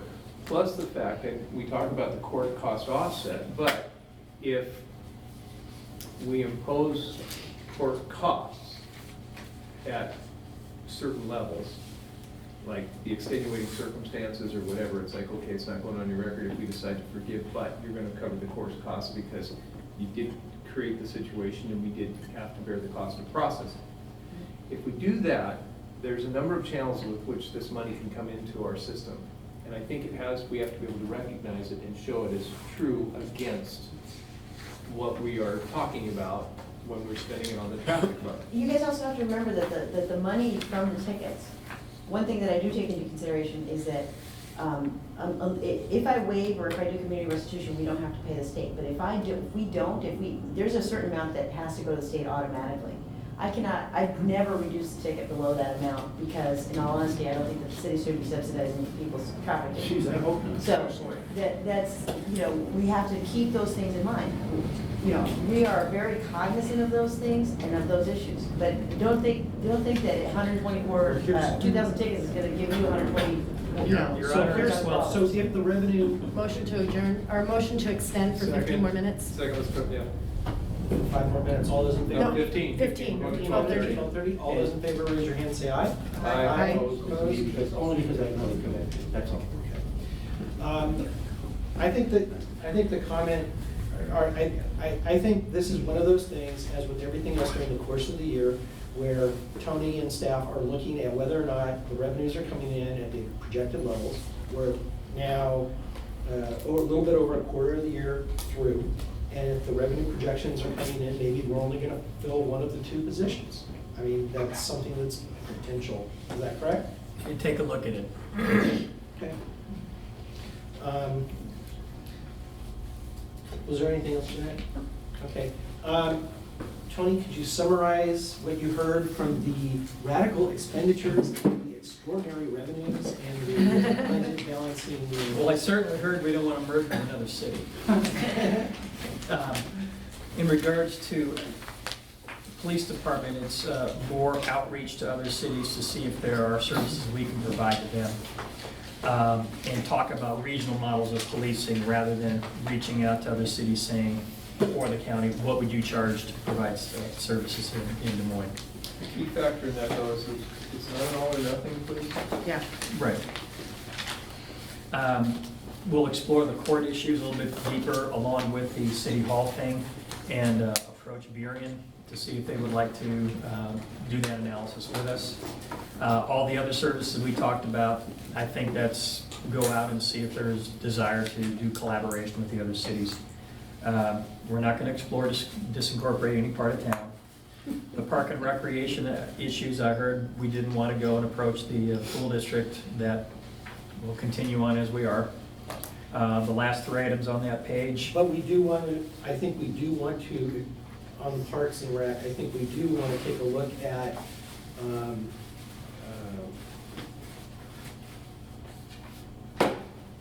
the merging Marina Park and Rec We never thing. even talked about that. Well, what we said, I think the only thing that we said was not burden the park and pool district with Parks and Rec. But I thought what we said is, at least I said, I don't know if there's consensus or not, was to look at all of the options in terms of either contracting out, interlocal agreement with other jurisdictions for various aspects, did I misread that? But, so merging Marina and Park is still in there as a possibility. That's what I thought.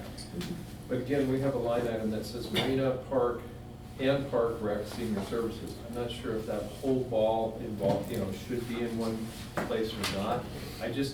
Whatever makes sense is what we need to look at. But that's something that staff has to bring information to us. Sure. And I just wanted to make sure that we didn't just gloss over that it was something that we are. And I heard support for doing those last three items on that page. Yep. On the revenue generating ideas, the first three items, things that we need to do analysis on so council has a good idea of what the potential revenue possibilities are. Heard no support for any of the utility items or trying to straighten the city's boundary with Kent just west of 99, but to at least analyze what it might look like from a cost and expense standpoint for everything west of I-5. And if it seems to make sense for us, then talk about how we approach Kent. And then also Bob, I think, brought up the leasing assets issue. whether Yeah, it's the Marina I've got that Okay. further down my list. And also the issue with looking at the vacant lots. Yeah, it's on my list, I'm getting to it. The sponsorship naming rights, review it, what would a policy and rules look like, and what kind of revenue we might be able to expect. The far-reaching rezones, I heard support for continuing, obviously, what we're doing with Pacific Ridge, putting the rest of Pack Highway south of Kent Des Moines Road essentially as the next one up. Marina District, I didn't hear too much support for buying vacant property, making it more developable, but to continue looking at the City Hall, court, and maybe the library issue. And possibly the vacation of. I've got that. Yeah, I'll put in a no for moving the City Hall. I don't see the purpose and why we would want to supplant the businesses that could be along Rainview Drive or wherever. What I would say is, again, I think we need to look at what makes sense. If the court has an opportunity to expand in their coverage and they need a bigger facility, great.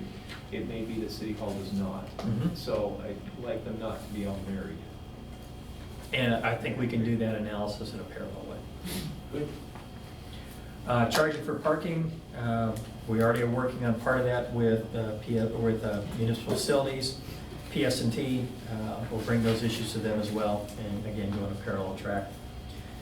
The human services sales tax increase, we'll see if it's ever proposed, we can decide at that point. We are going to continue with our redeveloping the marina. We're going to continue looking at ways to rehab the beach park. We talked about the utility service issues with certain lots throughout town. We want to analyze what it would take to get service there and what kind of impact that would have from property values. Leasing the marina to a private vendor. We can take a look and see what that might look like. I like the idea of looking at the alleys of Marine District, particularly between Marine View and 7th. What impact that has on both utility issues and service issues, because that's where all the garbage cans are for those properties. So we need to figure out how that would work. And then the Des Moines Elementary site.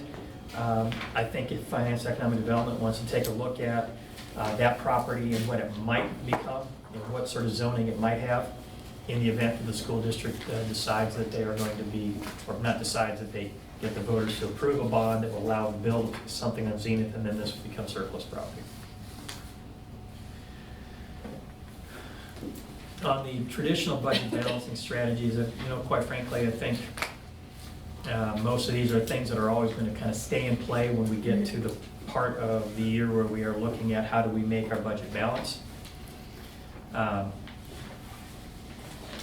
The issues regarding liquor revenue, dollars for pot, or what was it? Bucks for buds. Nice going. Those things we see with Marina District. we just need to stay attuned with what's going on in the legislature. Car tabs, you have the authority to go up to $100 right now to order approval. It's something that we can put in the mix if council so desires.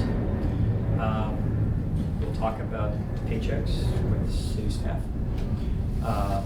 Eliminating the planning agency, we'll start the process of what that might look like. And those last 3 dot points, of course, things that we need to drill down into. For the record, I switched banks. And then there was a review of these other citizen advisory committees to see what it is they're doing and what would happen if we didn't have to support them anymore. What's the value of that? So on the paycheck thing, which wasn't a note that I had here, I think that's a policy decision. I think you just move forward with policy. Figure out what it is and go with it.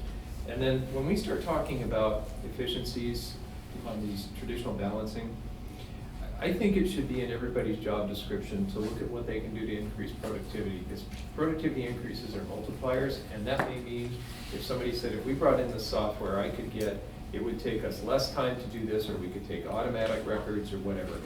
I'm not seeing that. It's been a frustration. I know people view me as a tech guy, but I'm just saying that this is not uncommon in most business models, and whether they're small or large, and I've seen businesses as small as 4 people continue to grow in size 2- and 3-fold, and yet still have the same amount of people that still support all the functions and more. And I don't know. I think what I'm sensing is everybody's very overburdened, and maybe not feeling like they have the time to look. Well, it's a function of priority, because if you don't look and you don't do it, you're going to lose people at some point. The decision gets made for you. And so I don't know how to emphasize that, but it never comes up.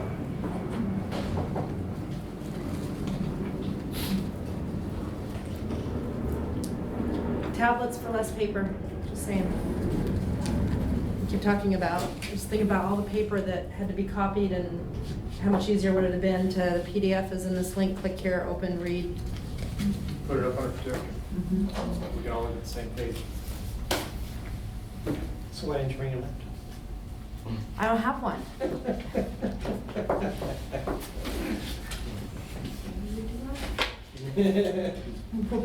Palm Pilot. I would say that there are so many different committees and council discussions about studying this, studying that, that I think we've probably overburdened staff on the studies we ask for, and that we could ask them to evaluate how vital is this one, how vital is that one? Does this really need to happen now? And see if we couldn't help the workload be more the truly essential things. And I'll just quote Graham Fredericks on this, that last year when we were putting the budget together, we need to focus on those things that make us money and make us more efficient. And if looking at something and we're not sure what it's going to do, is it more money, is it more efficiency, or what, if we can't get a good grasp on that, that needs to be a back burner thing compared to something that we know is going to make money or make us more efficient. Candid with us, get us to say it's all right for you to drop that. There's, I know Matt wants to say something, but, you know, some of this some of this in terms of the way we operate can be done with technological improvements. And some of it is just hiring key people. You know, when I went out on a limb and said, you know, we need, when things were not looking so great a few years ago, and said we need an assistant city manager, the reason I wanted it was because Tony essentially had, in addition to all the responsibilities that a city manager should have, had all the policy and analytical stuff essentially on his plate, had a portion of the human resources stuff on his plate. There were a number of things. And for me, the idea of having the assistant city manager was to potentially train a replacement manager, but more importantly, to have that policy analysis that essentially all of our department heads have been stuck having to do. They should be running their department and finding better ways to make things happen. But we burden them because we ask them to focus on what's that? We don't have time to sit back and.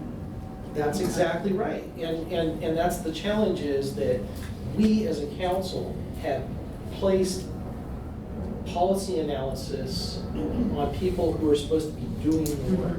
And we know how challenging that is. That's not an easy thing for any of you.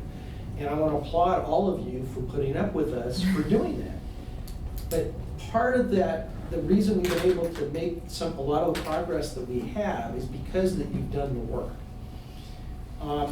I think we need to get back to the point, or get to the point where Lori's actually able to do policy analysis on a more full-time basis rather than being our HR manager. That means hiring somebody to do HR. And sometimes saving more down the road comes from investing some upfront. And so I call that strategic hiring. And so it's not just cutting positions or finding ways to flatten things, but either through technology or hiring the right people with the right skill set to do the right things that need to be done from a process or a functional standpoint is what's going to add the value and allow us to operate more effectively and provide the services that the public wants. You know, I'm very proud of the fact that the council has humored me with all of the budget grinding, and staff has humored me with all of the budget grinding stuff we've done over the last couple of years. But the reality is that's educated us to the impacts of the decisions we make. It's helped us get a better feel. I know it's probably helped staff to some degree, understanding some of the relationships and how things fit. So I want to thank staff and I want to thank the council for taking these not easy steps in terms of trying to get us where we need to go. There is no one silver bullet that's going to fix any of this. I mean, that's the whole purpose of this discussion. That it's going to be a combination of things. It's going to be a combination of ideas to cut expenses or cap expenses at a dollar rate. You know, it's going to be enhanced revenues. Hopefully, by being able to grow the base by being more by encouraging economic development.